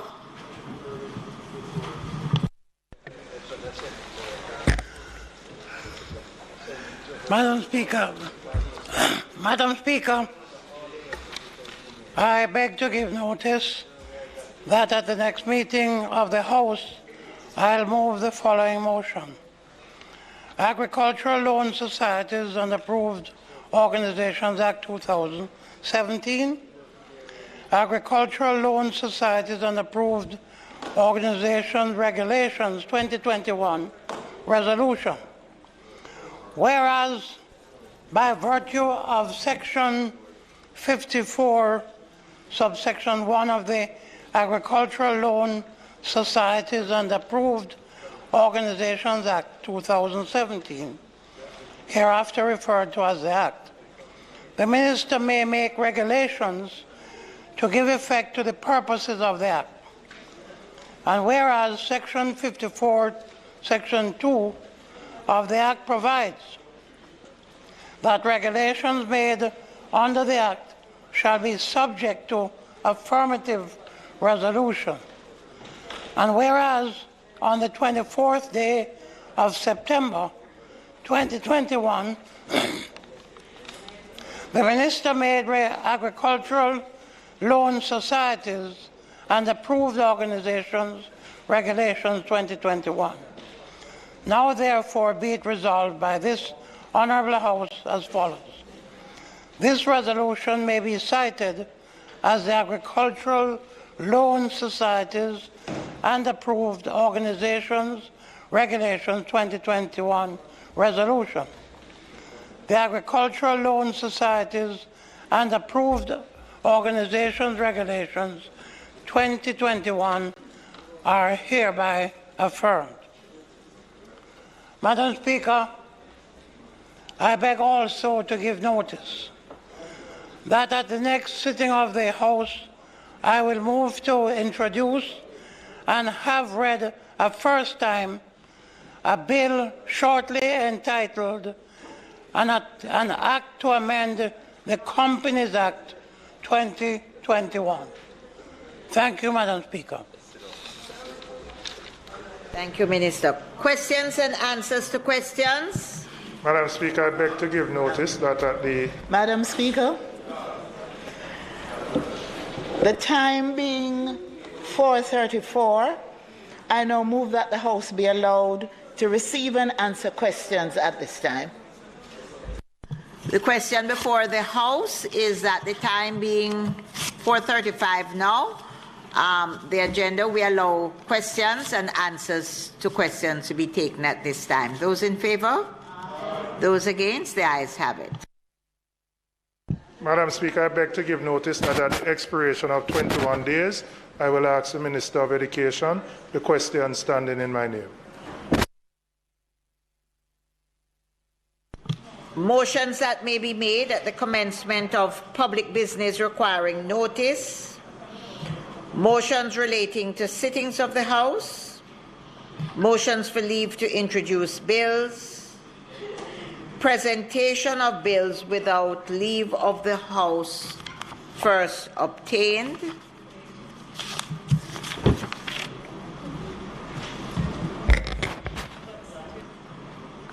Minister of Finance.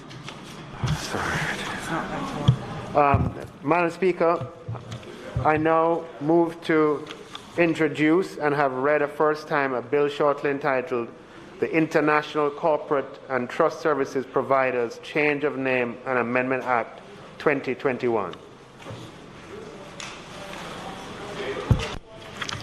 A bill shortly entitled the International Corporate and Trust Services Providers Change of Name and Amendment Act 2021, read a first time.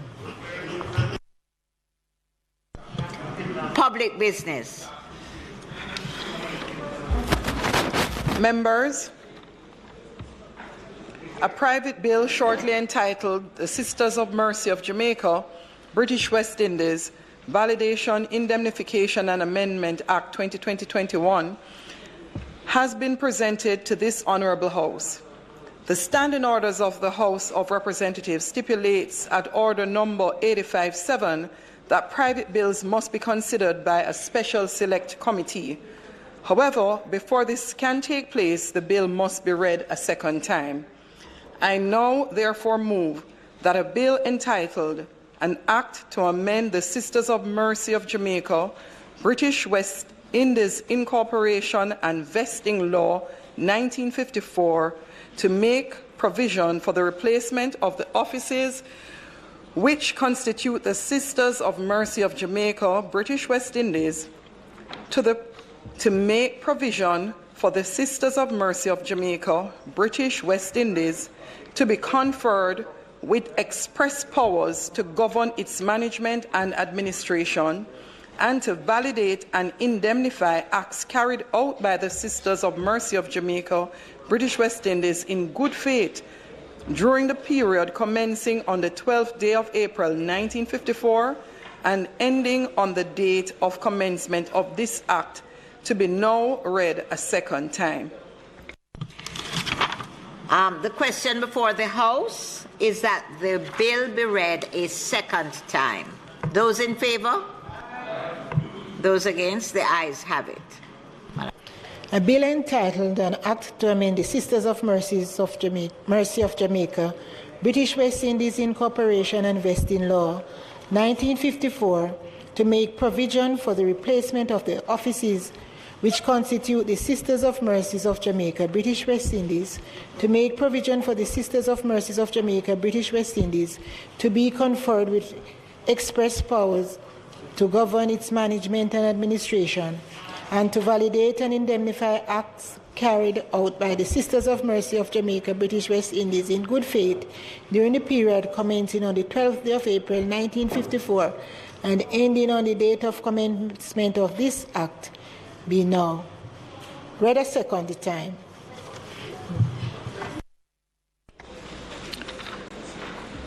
Madam Speaker, I now move, be it resolved that a bill entitled An Act to Amend the Sisters of Mercy of Jamaica, British West Indies Incorporation and Vesting Law 1954 to make provision for the replacement of the offices which constitute the Sisters of Mercy of Jamaica, British West Indies, to make provision for the Sisters of Mercy of Jamaica, British West Indies, and to be conferred with express powers to govern its management and administration, and to validate and indemnify acts carried out by the Sisters of Mercy of Jamaica, British West Indies, in good faith during the period commencing on the 12th day of April 1954 and ending on the date of commencement of this Act, be referred to the Private Bills Committee for consideration and report. Thanks, Madam Speaker. Those in favour? Those against? The ayes have it. Madam Speaker, I ask that the International Corporate and Trust Services Providers Change of Name and Amendment Act 2021 be read a second time. The question is? I want to give notice of second reading of that bill. In favour? The ayes have it.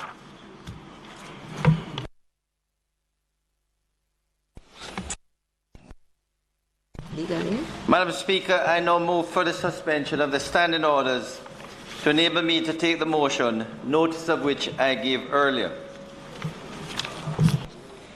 Those in favour? Those against? Yes. Madam Speaker, the matter before the House is the Legal Aid Amendment Regulations Act, Regulations 2021. In exercise of the power conferred upon the Minister by Section 28(1)(g) and H of the Legal Aid Act, the following regulations are hereby made. 1. These regulations may be cited as the Legal Aid Amendment Regulations 2021 and shall be read and construed as one with the Legal Aid Regulations 2000, hereinafter referred to as the principal regulations, and all amendments thereto. Regulations 21 of the principal regulations is amended by renumbering the regulation as Regulations 21(1) and inserting the following as paragraph 2 and 3. 2, where the Council is satisfied that a matter under legal aid certificate falls within paragraph 3, there shall be paid to the attorney at law who is assigned the matter under the legal aid certificate the fee specified in Part 2A of the second schedule up to the maximum fees specified in that part. 3. A matter falls within this paragraph if the matter is a trial which, at the date of commencement of the trial, involves at least 6 defendants who are charged with multiple counts on the same indictment, and B. The minister issues a certificate in writing specifying that the matter is a complex criminal matter to which this paragraph applies due to the factors specified in subparagraph A. The second schedule of the principal regulation is amended, Madam Speaker, by deleting Part 2 and substituting, therefore, the following. Members of the House, it should be noted that legal aid is a constitutional provision by the government of Jamaica. It is not intended that these fees represent the actual worth of the attorneys who represent clients. But we acknowledge that some compensation must be provided to the attorneys who have to leave their private practice and assist indigent accused persons in their criminal trial. So in matters, Madam Speaker, such as murder, the original fees for senior counsel was $135,000. We have doubled it to $270,000, a flat sum. The junior attorneys was $90,000. We have doubled it to $180,000. And it's the same, Madam Speaker, for non-capital murder, manslaughter, lesser fees for firearm offences, senior counsel $180,000, junior counsel $130,000. In the parish courts for fraud offences, it's $90,000, and for junior counsel $60,000. For fraud cases, senior counsel $120,000, junior counsel $90,000. And Madam Speaker, the list has been provided to all members of Parliament, a revised contribution from the state on various matters that legal aid has been provided. More importantly, colleagues in the House, at page 3, only last year, complex matters, gang cases, where we have agreed that if you have 6 or more persons with multiple offences before the courts, these matters may take more than the normal 3 to a week for trial. It may indeed conclude or continue for months. And what we have done, Madam Speaker, is to provide that for the first month of trial, for senior counsel is $300,000, for junior counsel $200,000, and for subsequent month is $150,000 for senior counsel and junior counsel $100,000, up, Madam Speaker, to a maximum of $1.2 million for senior counsel and $800,000 for junior counsel. Now, the truth, colleagues, and to the public at large, these are insufficient. We acknowledge that. But these are contributions from the state to attorneys. In truth, Madam Speaker, one trial, the Uchens gang, where a number of attorneys were paid, we used up $55 million in legal fees. If we continue at that rate, where even the present trial going on, Madam Speaker, the estimate is that it will be $50 million. So you can understand, members of Parliament, colleagues, that we have to control the amount that we make a contribution towards, because if we really provide what the attorneys are asking for, one trial could use up the legal aid bill provided by this House. And we have, Madam Speaker, to ensure that other cases, serious cases of murder and other cases tried before the court, for which we're only providing $270,000, that for senior counsel, that they can also benefit from the contribution from the state. So with that said, Madam Speaker, I would ask the House to bear that in mind and to approve the changes in these provisions. I can say, Madam Speaker, I know the hardship, I know the challenges, because when as a junior counsel I appeared at the bar, I used to get $35,000 to do an appeal. And I must tell you, Madam Speaker, in all sincerity, I didn't really claim, but I benefited from the experience. I benefited from making my contribution in defending indigent attorneys. And I think that is what we are asking attorneys to do when they make their contribution. Thank you, Madam Speaker. Yes. Members, the question is that the motion, notice of which the Minister gave. Madam Speaker, just two questions I want to ask you. Just, Minister, the figures that you have quoted for of $50-odd million for a single trial are really shocking, but I don't know the details. But the questions I have... Opposition, the matter, I think, has been referred to committee. Oh. Yes, so we can have... This is not an affirmative approval? No, it is not. It's just to refer it? Yes, okay, just for referral. But if I could just point out two quick things. Sure. One is, Minister, in the proposed regulations, or I notice there's still references to preliminary inquiries. And we've abandoned that some time ago and used committal proceedings. So you may want to consider just updating the language there. The truth is that it happens. You don't really have a preliminary inquiry. It should really be referred to as committal proceedings. Yes, that's what I'm saying. Yes, you're correct. The other question I have, in the fees for complex criminal matters, we say for the first 30 days of trial, and there's a figure. Are you talking there about days on which there is a trial, or is that meant to be 30 days from the start of the trial? It's a bit ambiguous, and I think it's important to make that clear.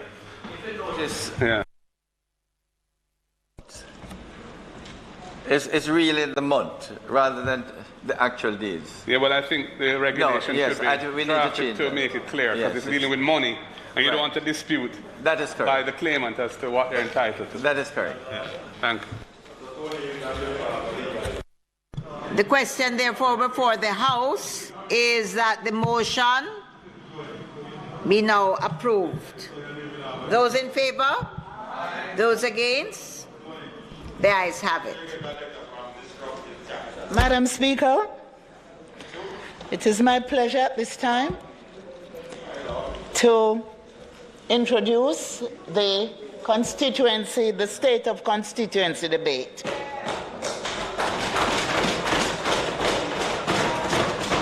And today we will have two presenters. They are the Honorable Orlando Terrelong, MP for St. Catherine East Central, and MP for Hanover West, Ms. Tamika Davis. I will now ask the Member of Parliament for St. Catherine East Central to make his presentation. But, Madam Speaker, I ask that the debate just before proceed. we start the sectoral debates, there is an item on the public business, the provisional collection of tax amendment schedule to the stamp duty. Are we doing that? Minister of Finance? There is an item, the provisional collection of tax amendment of schedule, which has not been done. No, we could just do it now. It would take 2 minutes, Madam Speaker. Madam Speaker, Before you do, may I ask the House for the approval of the suspension of the agenda for us to do the item provisional collection of tax amendment schedule by the Minister, and then we can return to the sectoral debate. Those in favor? Those against? The ayes have it. Minister Clark. To introduce the provisional collection of tax amendment schedule to the stamp duty order, confirmation and continuance in force resolution. Madam Speaker, in March 2021, Cabinet approved the April 1st, 2021 revenue measure, which is announced in my budget presentation, which effectively removed the customs processing fee imposed on exports of goods of value less than $500 in value. In essence, this measure provided that exports below that threshold would be exempted from the customs processing fee. And to give effect to this measure, regulations were signed. Madam Speaker, in addition to the $500, there is an additional duty imposed in the stamp duty schedule of $5 on customs outward per set, and it's deemed impractical for the taxpayer to continue to pay stamp duty now on a nil rate of CAF if the exports are below the threshold. Madam Speaker, a provisional tax order was a provisional collection of tax order was signed to facilitate the expedient removal of this obligation, and you have a certain amount of time, 6 months. That 6 months is now up, and we wish to renew it for another 3 months pending finalization of the definitive legislation. And I don't believe, and I would want to put that to the House for approval, Madam Speaker.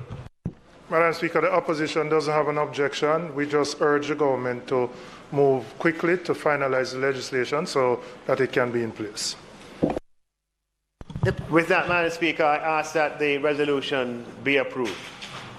The question, therefore, before the House is that the motion, notice of which was given earlier by the Minister, be approved. Those in favour? Those against? The ayes. Those against? The ayes have it. Motion approved. That we return to the agenda, to public business and the start of the sectoral debate. Continuation of the sectoral debate. State of the nation. Continuation of the state of the nation. Minister Orlando Terrelong.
Madam Speaker, I wish to ask permission to speak from a seat other than my seat before I commence with my presentation, if you so approve. Permission granted. Thank you, Madam Speaker. Representation in the time of COVID. Madam Speaker, I rise today as the proud Member of Parliament representing the people of St. Catherine, East Central.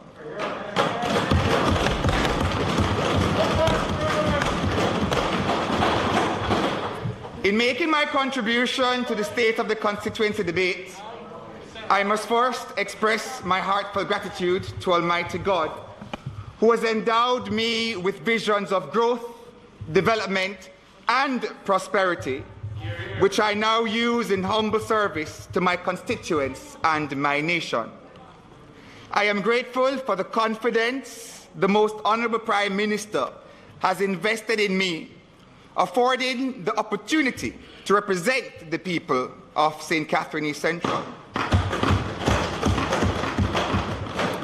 and to work diligently with the Honourable Olivia Babsy-Grange as her Minister of State in service to the people of Jamaica in the Ministry of Culture, Gender, Entertainment and Sport. I am forever indebted to my family, in particular Raquel and her 3 boys, my mother and father, for their support and understanding as I answer this most noble of calls, service to country. I must also thank the members of Team Terrelong who have been my standard bearers, helping me to return as a second-term Member of Parliament,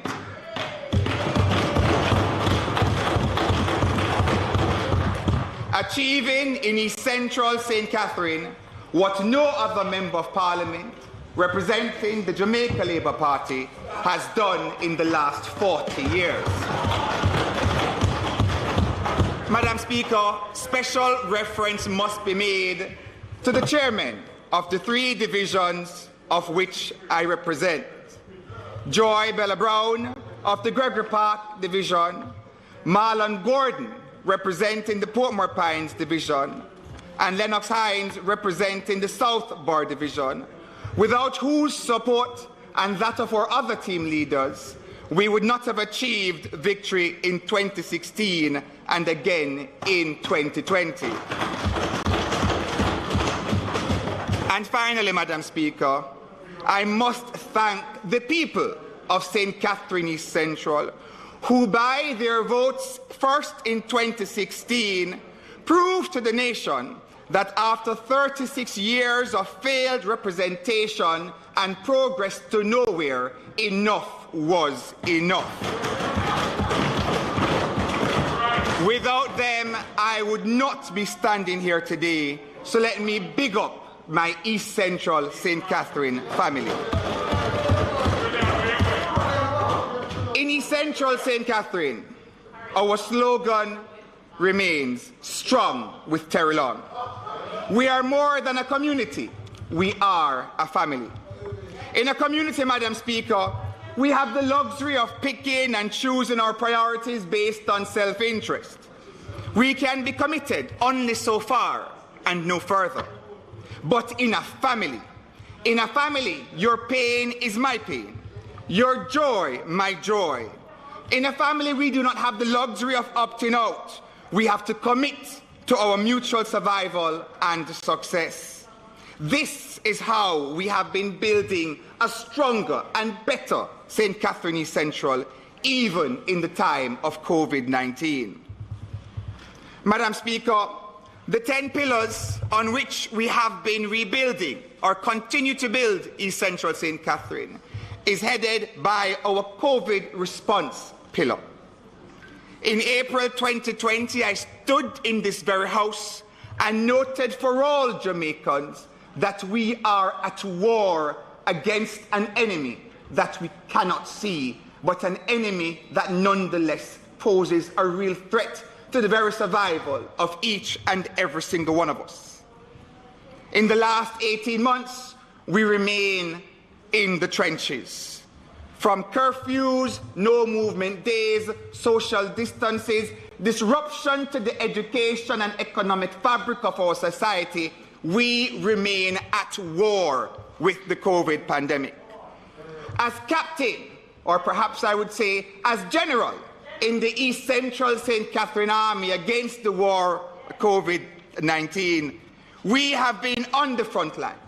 And I want all Jamaicans to understand that in the war against COVID-19, we are all on the front line. Madam Speaker, recognizing that we are all on the front line, we must arm ourselves. And our message to the people of St. Catherine East Central and Jamaica is that the vaccine is our best defense against the virus. And as such,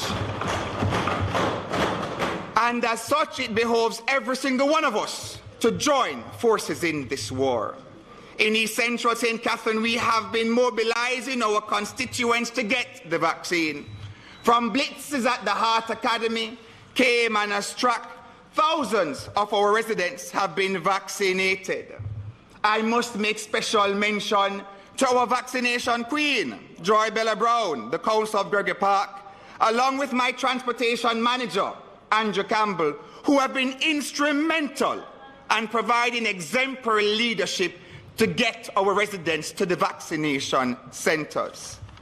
We understand that the message to fight myths and misinformation with facts, it is incumbent on us as leaders in St. Catherine East Central to take the message to the people.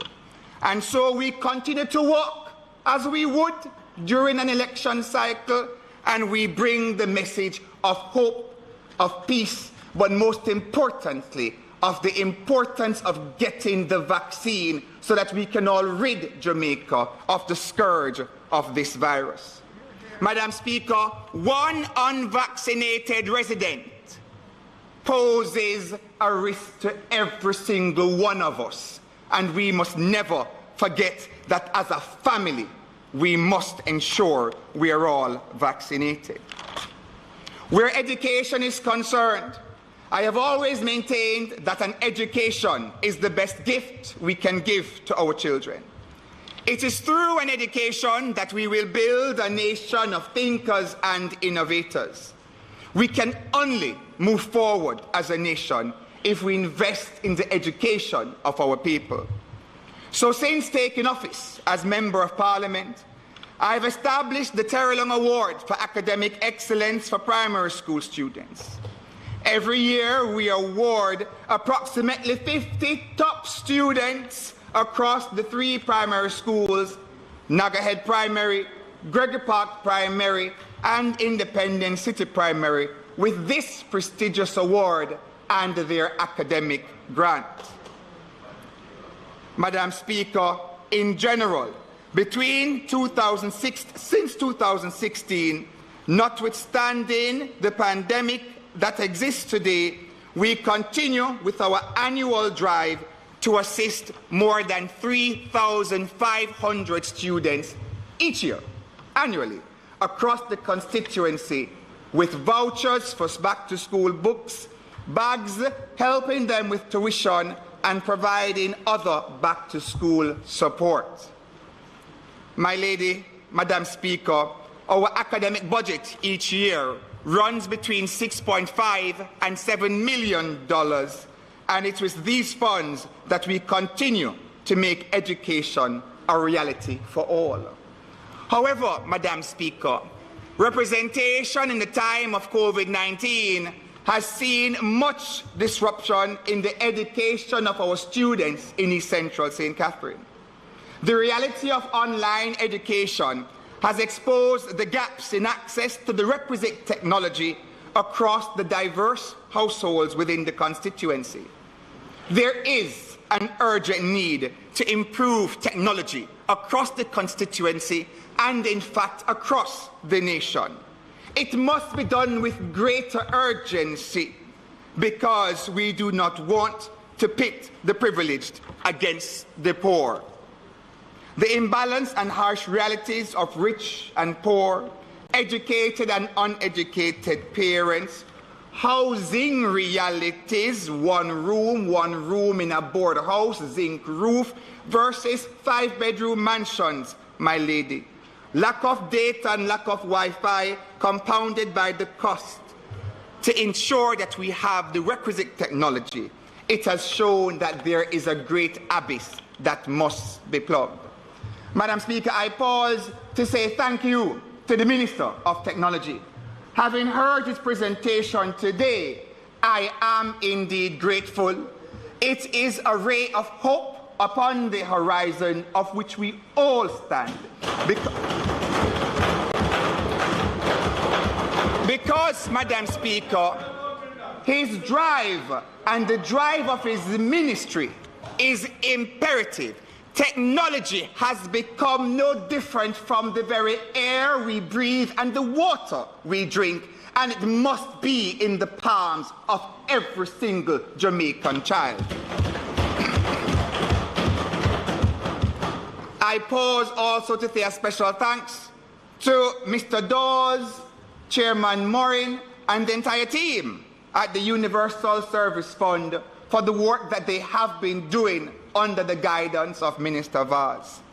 Recently, I met with Mr. Dawes from the USF, and we toured several areas in Gregory Park and Newlands, and we looked at the spaces for the community Wi-Fi access, and 3 such spaces were located. And so I want to say, from Cottage Drive back to Beverly Flats, you can be rest assured that free public Wi-Fi is on the way, and our children are on the way to a better education. Where infrastructure development has is concerned, my lady, we have drafted a blueprint of the kind of physical environment that our constituents deserve, a modern society. That is the basic standard of decency that we cannot fall below. As such, I have launched a program to fix and rehabilitate the roads across all communities in St. Catherine East Central. Where footpaths used to be, paved asphalt roads are now in place.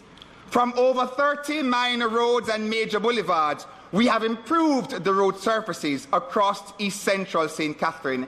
And I must say a very big thank you to Minister Warmington and the team at the National Works Agency for their continued commitment to improving the infrastructure in East Central. Madam Speaker, there is still much more work to be done in terms of rehabilitating the roads. Communities still languish with bad roads, my lady, and I will continue my pledge to work with the National Work Agency to secure greater funding so that we can fix these other roads. In terms of community development, my lady, over the past 2 years, we have helped and worked with our community schemes and community leaders. We have built new public recreational facilities, public spaces and parks for our children in communities such as Portmore Pines, Silverstone, West Cumberland, Gregory Park, Christian Meadows, Morris Meadows and Cedar Grove. Together we have implemented general public beautification and sanitation projects to keep the constituency clean. We continue with our drain cleaning programs, our debushing work, painting our sidewalks and curb walls with the assistance of the Solid Waste Management Authority to ensure that the beautification of our communities is constant. My lady, one factor remains as well, and that is the improvements, or rather the building, of the new Christian Penn Health Centre. And I must say thank you to Minister Tufton, who came to St. Catherine East Central in the last year and gave his commitment and the commitment of the Ministry of Health and Wellness to ensure that the new health centre in Christian Penn will be built, and we thank him and hold him and his ministry to their commitment.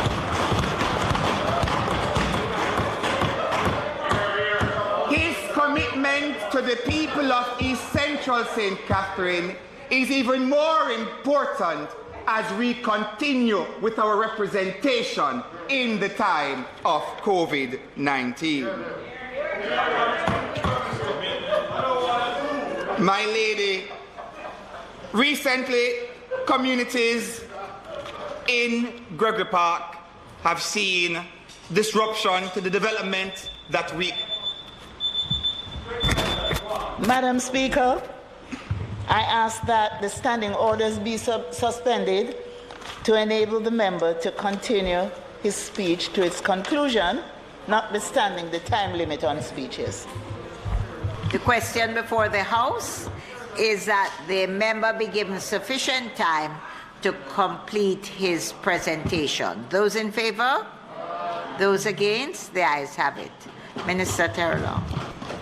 Thank you so much, my lady. I will move fast. What I will say, my lady, is that we have had disruption in the communities in Gregory Park, in Portmore Villa, communities known as Gulf and Mexico.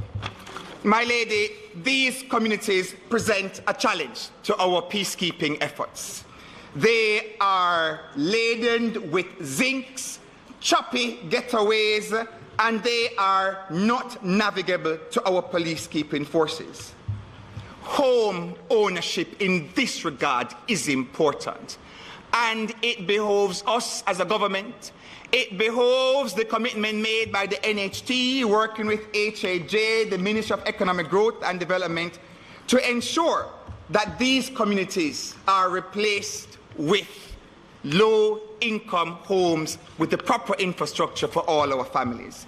I have been in discussions with Mr. Martin Miller and his team at the NHT, and I look forward to continuing those discussions so that we can remove the labyrinth of zinc fence and board houses and zinc roofs and give all residents proper homes and suitable facilities in the near future.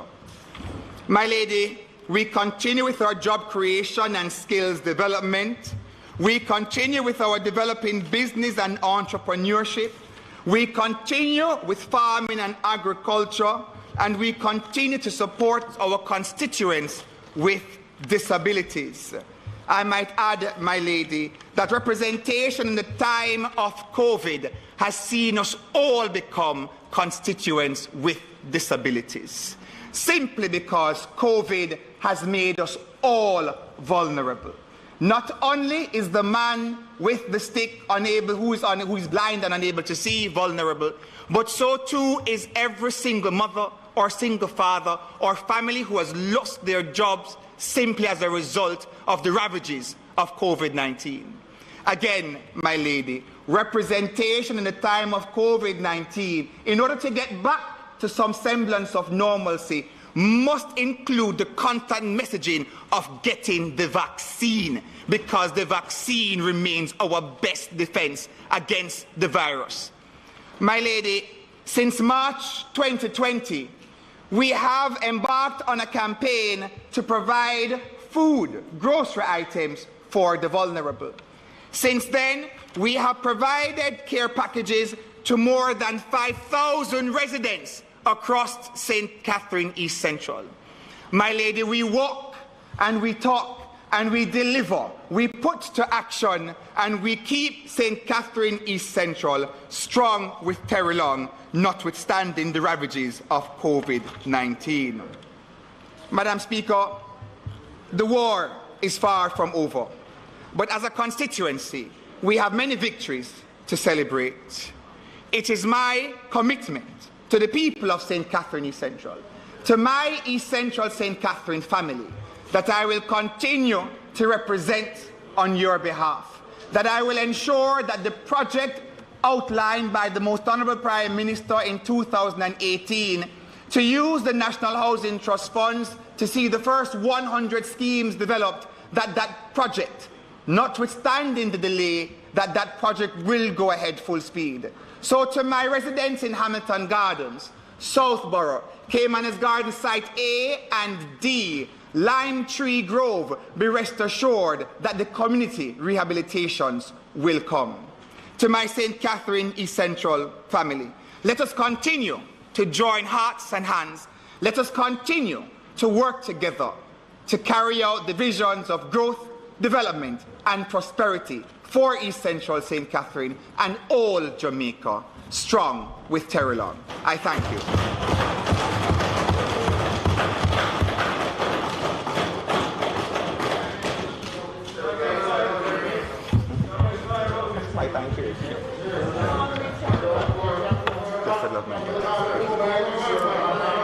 House Leader Tamika.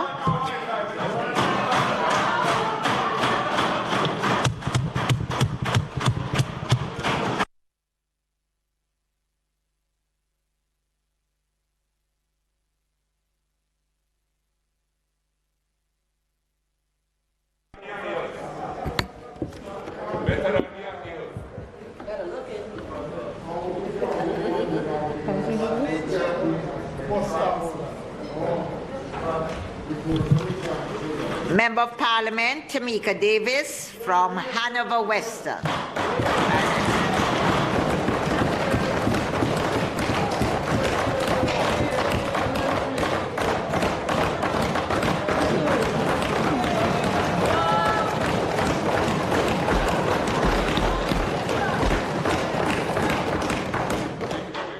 Madam Speaker, it is with a great sense of pride that I rise to make my contribution to the state of the constituency debate on behalf of the people of Hanover Western.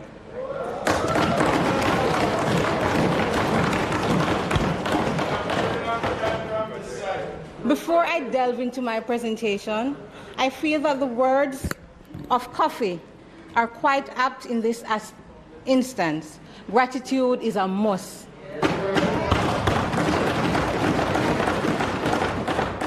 As such, I want to give all praise and honor to the Almighty God for his unwavering love and favor on my life. All that I am and all that I will ever be is because of his grace and mercy. I also wish to thank my family, especially my mother, Hepsi Hopkins, as well as my daughter, Ogeji, who is my external heart. Also to be acknowledged are the supportive and hardworking staff of the Hanover Western Constituency Office, my counselor and caretakers, as well as members of the executive and management teams and workers. And who knoweth whether thou art come to the kingdom for such a time as this?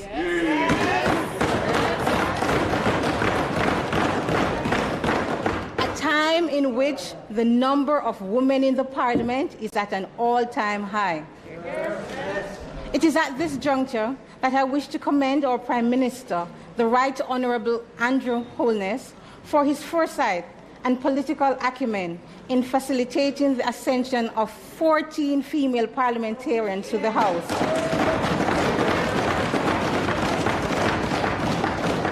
A record for any political party. Thank you.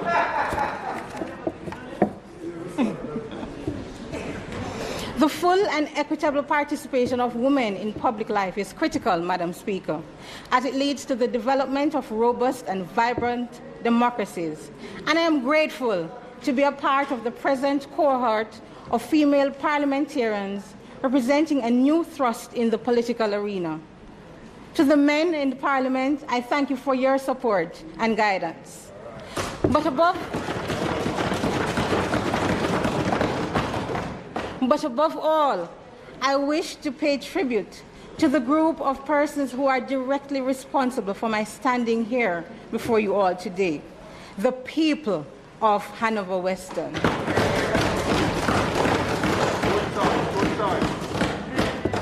Madam Speaker, if you will allow me, let me tell you a little about Hanover Western. It is more than that far place. It is more than that little town you drive through to get to Negril. We are small, but we are proud. We are large in generosity of heart and spirit. We possess the uncanny ability to thrive, even when having little physical resources.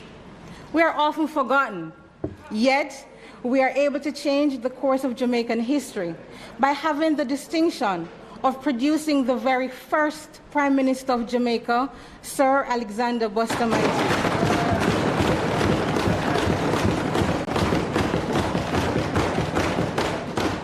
And in the same vein, by allowing me to be the first female member of Parliament for this constituency.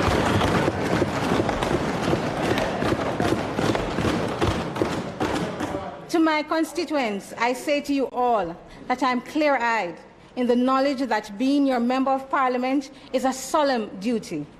It is a noble task, and one which I do not take lightly. There can be no higher calling than that of being in the service of your fellow man, to be a voice for the voiceless, to act as a hand and feet for the lame and infirm, and also to be an exemplar and repository of the very best of our homegrown Jamaican values. Madam Speaker, there is a Chinese proverb that says, if you're planning for a year, sow rice. If you're planning for a decade, plant trees. But if you're planning for a lifetime, educate people.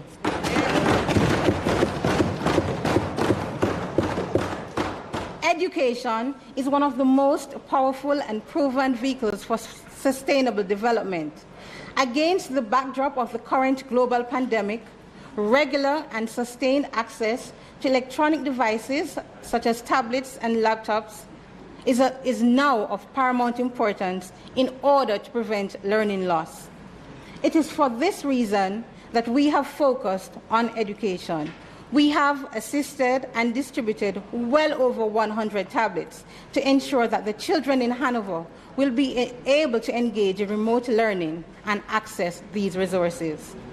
This will be supplemented by a further 100 tablets from the Ministry of Education, Youth and Information, and as we were advised today, these are to be expected soon. With regards to the internet access, I was heartened today by the presentation by the Minister. Under his program, the initiative to develop internet signals the government's seriousness in making universal access to reliable internet a reality. This will undoubtedly have a positive impact on not only the educational prospects of the children of Hanover Western, but indeed all of Jamaica. Apart from the major towns like Lucy, it is with great pride that we note that small communities such as Brissett, Dias, Green Island, and Kendall are all slated to receive community access points, which are established facilities that will provide free internet to residents, courtesy of the university. Madam Speaker, it was not a difficult decision to award well over $4 million in tertiary grants to 40 exceptional and deserving university students, which represents the largest such disbursal in the history of the constituency. History was also made when we, for the first time ever, held a ceremony honoring the top-performing PEP students from all 16 primary schools in the constituency, where each awardee received vouchers to assist with book purchases. Moreover, we have just recently partnered with the HOPE program to facilitate the placement of over 80 unattached youth in a training and job placement program. We have already secured employment for some of these individuals with the assistance of the Ministry of Labour and Social Security, and there is another group that is awaiting job placement, having just concluded their training. For too long, scant regard has been paid to our road infrastructure, and as a result, bad roads have historically been associated with the constituency. Madam Speaker, I stand here today to proclaim without hesitation or reservation that this will no longer be the case, because change has come to Western Hanover and work has already begun in this regard.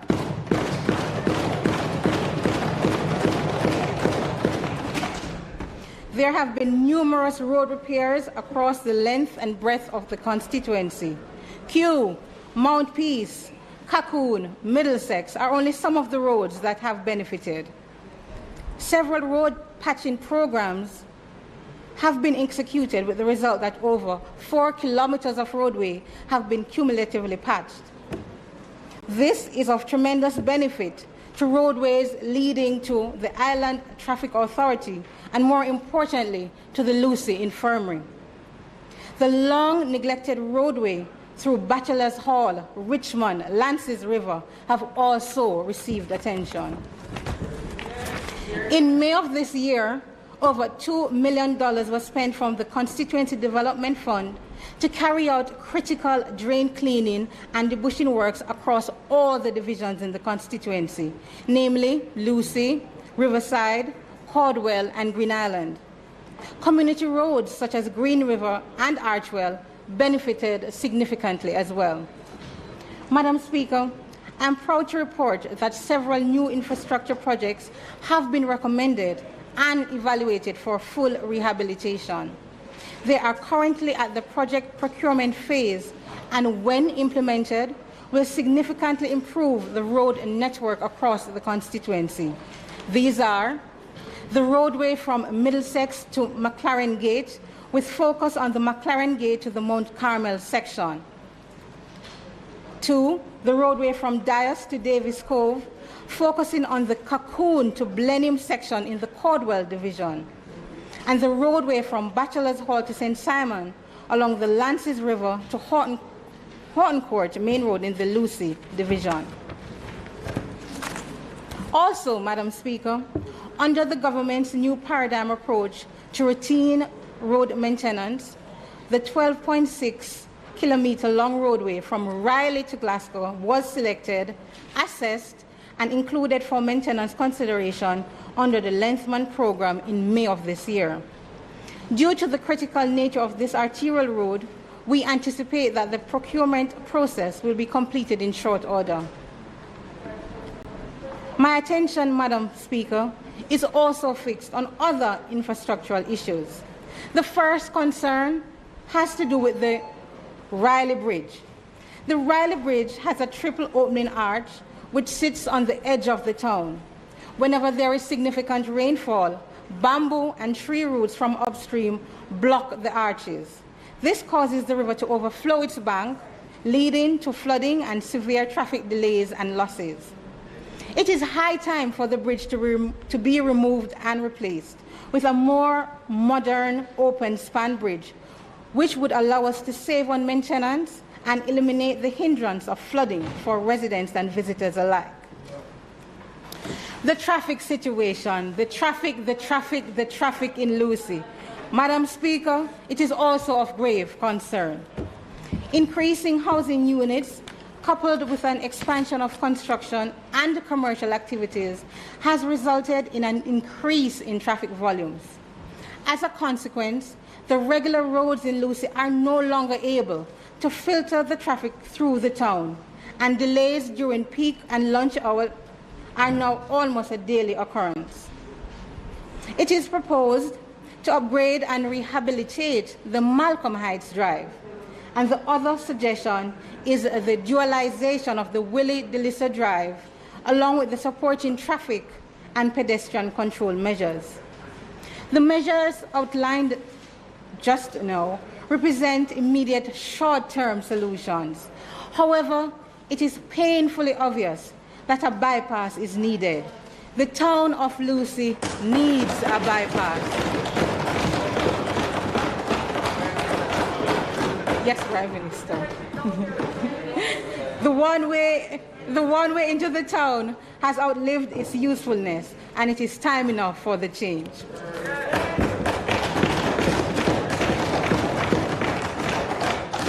As it relates to water, Madam Speaker, other constituencies occasionally cry, "We want justice." For Hanover Western, the constant cry is, "We want water."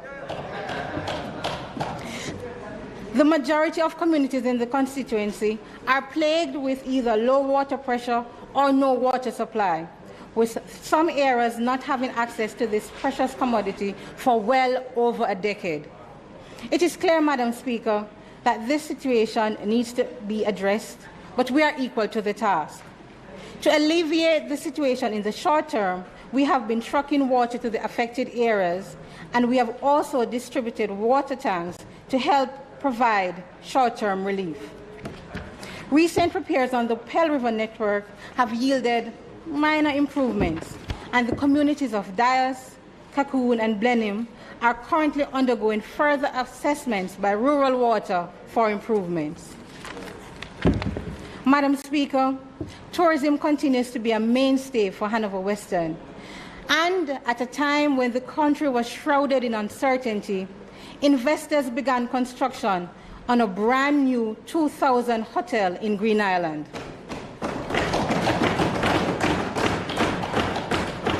This investment is not only a vote of confidence in our local economy and our ability to bounce back, but it also represents future employment opportunities for many residents in the constituency. This is why we have partnered with HEART to ensure that our youth will be duly qualified for the varied jobs that will arise once the hotel commences its operations. Hanover Western also possesses great potential for the development of community tourism, what with our natural mountain trails, rivers, and forested areas. Just last week, Thursday, we buried Lee Scratch Perry at his home in Caldwell. His birthplace, Minister, could be transformed into a cultural site akin to the Bob Marley Museum.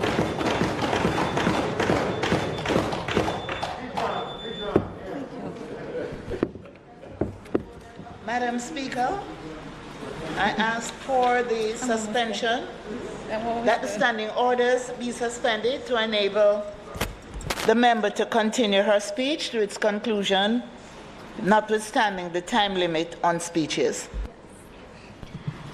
The question before the House is that the member be given sufficient time to complete her presentation. Those in favour? Again, the ayes have it. I'm most obliged, Madam Speaker, and to my colleagues as well.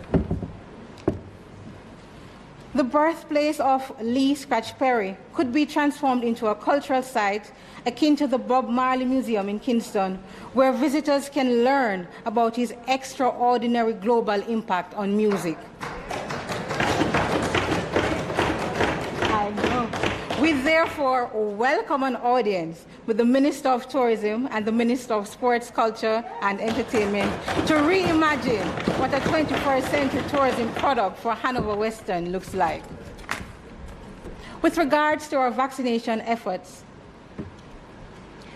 doses of the COVID-19 vaccines were first administered in the constituency on March 10, 2021. I am proud to report that as of September 24, 18,203 persons in Hanover have received a first dose of the vaccine, while 8% of the constituent population have been fully vaccinated. The recent vaccination blitz held on September 1, with the presence of our Minister of Health and Wellness and the Social Development Committee and other stakeholders, bore much fruit. The health team was able to administer a total of 890 doses, which was the third highest ever daily total. In order to keep the momentum, the Green Island and the Lucy Health Centers will operate as fixed vaccination sites. Community outreach activity is also being planned for Dias and Askinish. These are communities on the outskirts of the towns, and it is hoped that by going into the community, the uptake will be greater. Madam Speaker, I am committed to traversing the highways and byways of Hanover Western to convince each and every one of my constituents about the benefits of being vaccinated so that they can make an informed decision. Development, Madam Speaker, is linked to people participating in the political process. It means having the means to funnel their concerns to those in leadership and knowing, not just feeling, that they are a part of what is happening, which is why the Hanover Western Constituency Office was opened in June, the first ever for the parish. This is a fulfillment of my campaign promise to be an accessible member of Parliament for all the residents. Under the Rural Development Program and through the stewardship of the Minister of Local Government and Community Development, $650 million had been earmarked to help revitalize some communities in various parts of the island. We are extremely proud that the community of Chambers Pen was chosen to be the first community to undergo this transformation. Scoping for this project has begun, which will conclude with the installation of water, electricity, internet access, roads, sidewalks, community parks, and indigent housing. The Chambers Pen Primary School will also benefit greatly as it is captured under this program. An offshoot of this is that there will be the creation of temporary and permanent employment opportunities.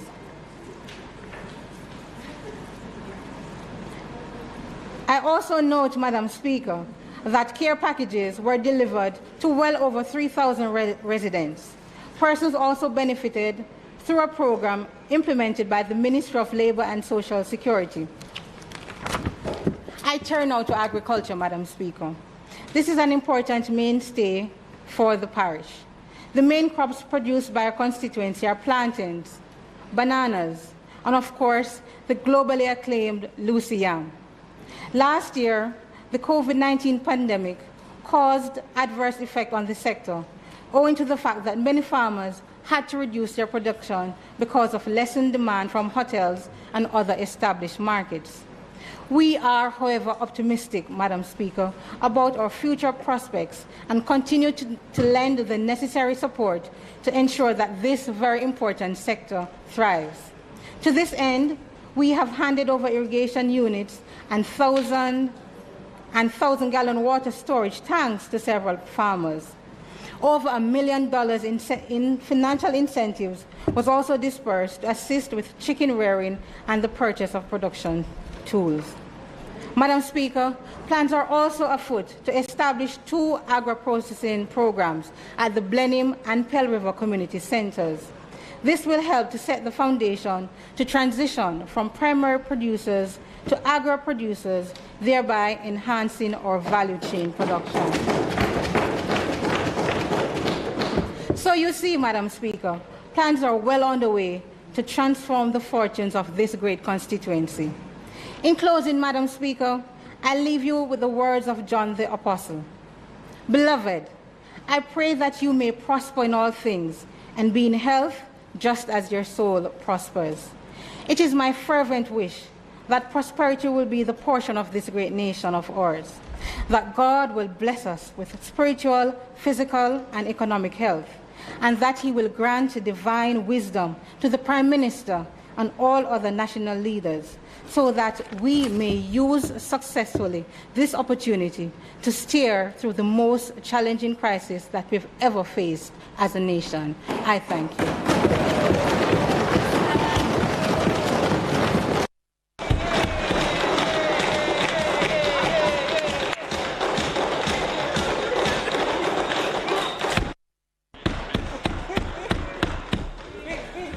Madam Speaker, we had 2 excellent presentations in the constituency, the state of the constituency debate this afternoon. So at this time, I now ask that the debate be suspended.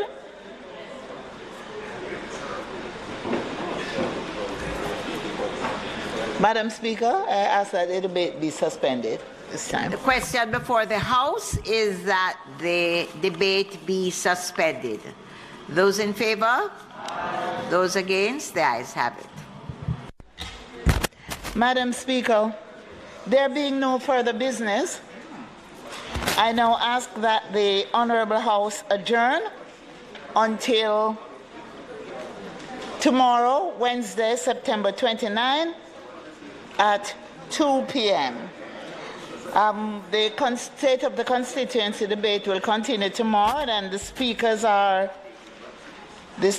will be Dr. the Honourable Norman Dunn, MP for St. Mary South East, Mrs. Anne-Marie Vaz, MP Portland Eastern, and Mr. Robert Chin, MP Manchester Southern.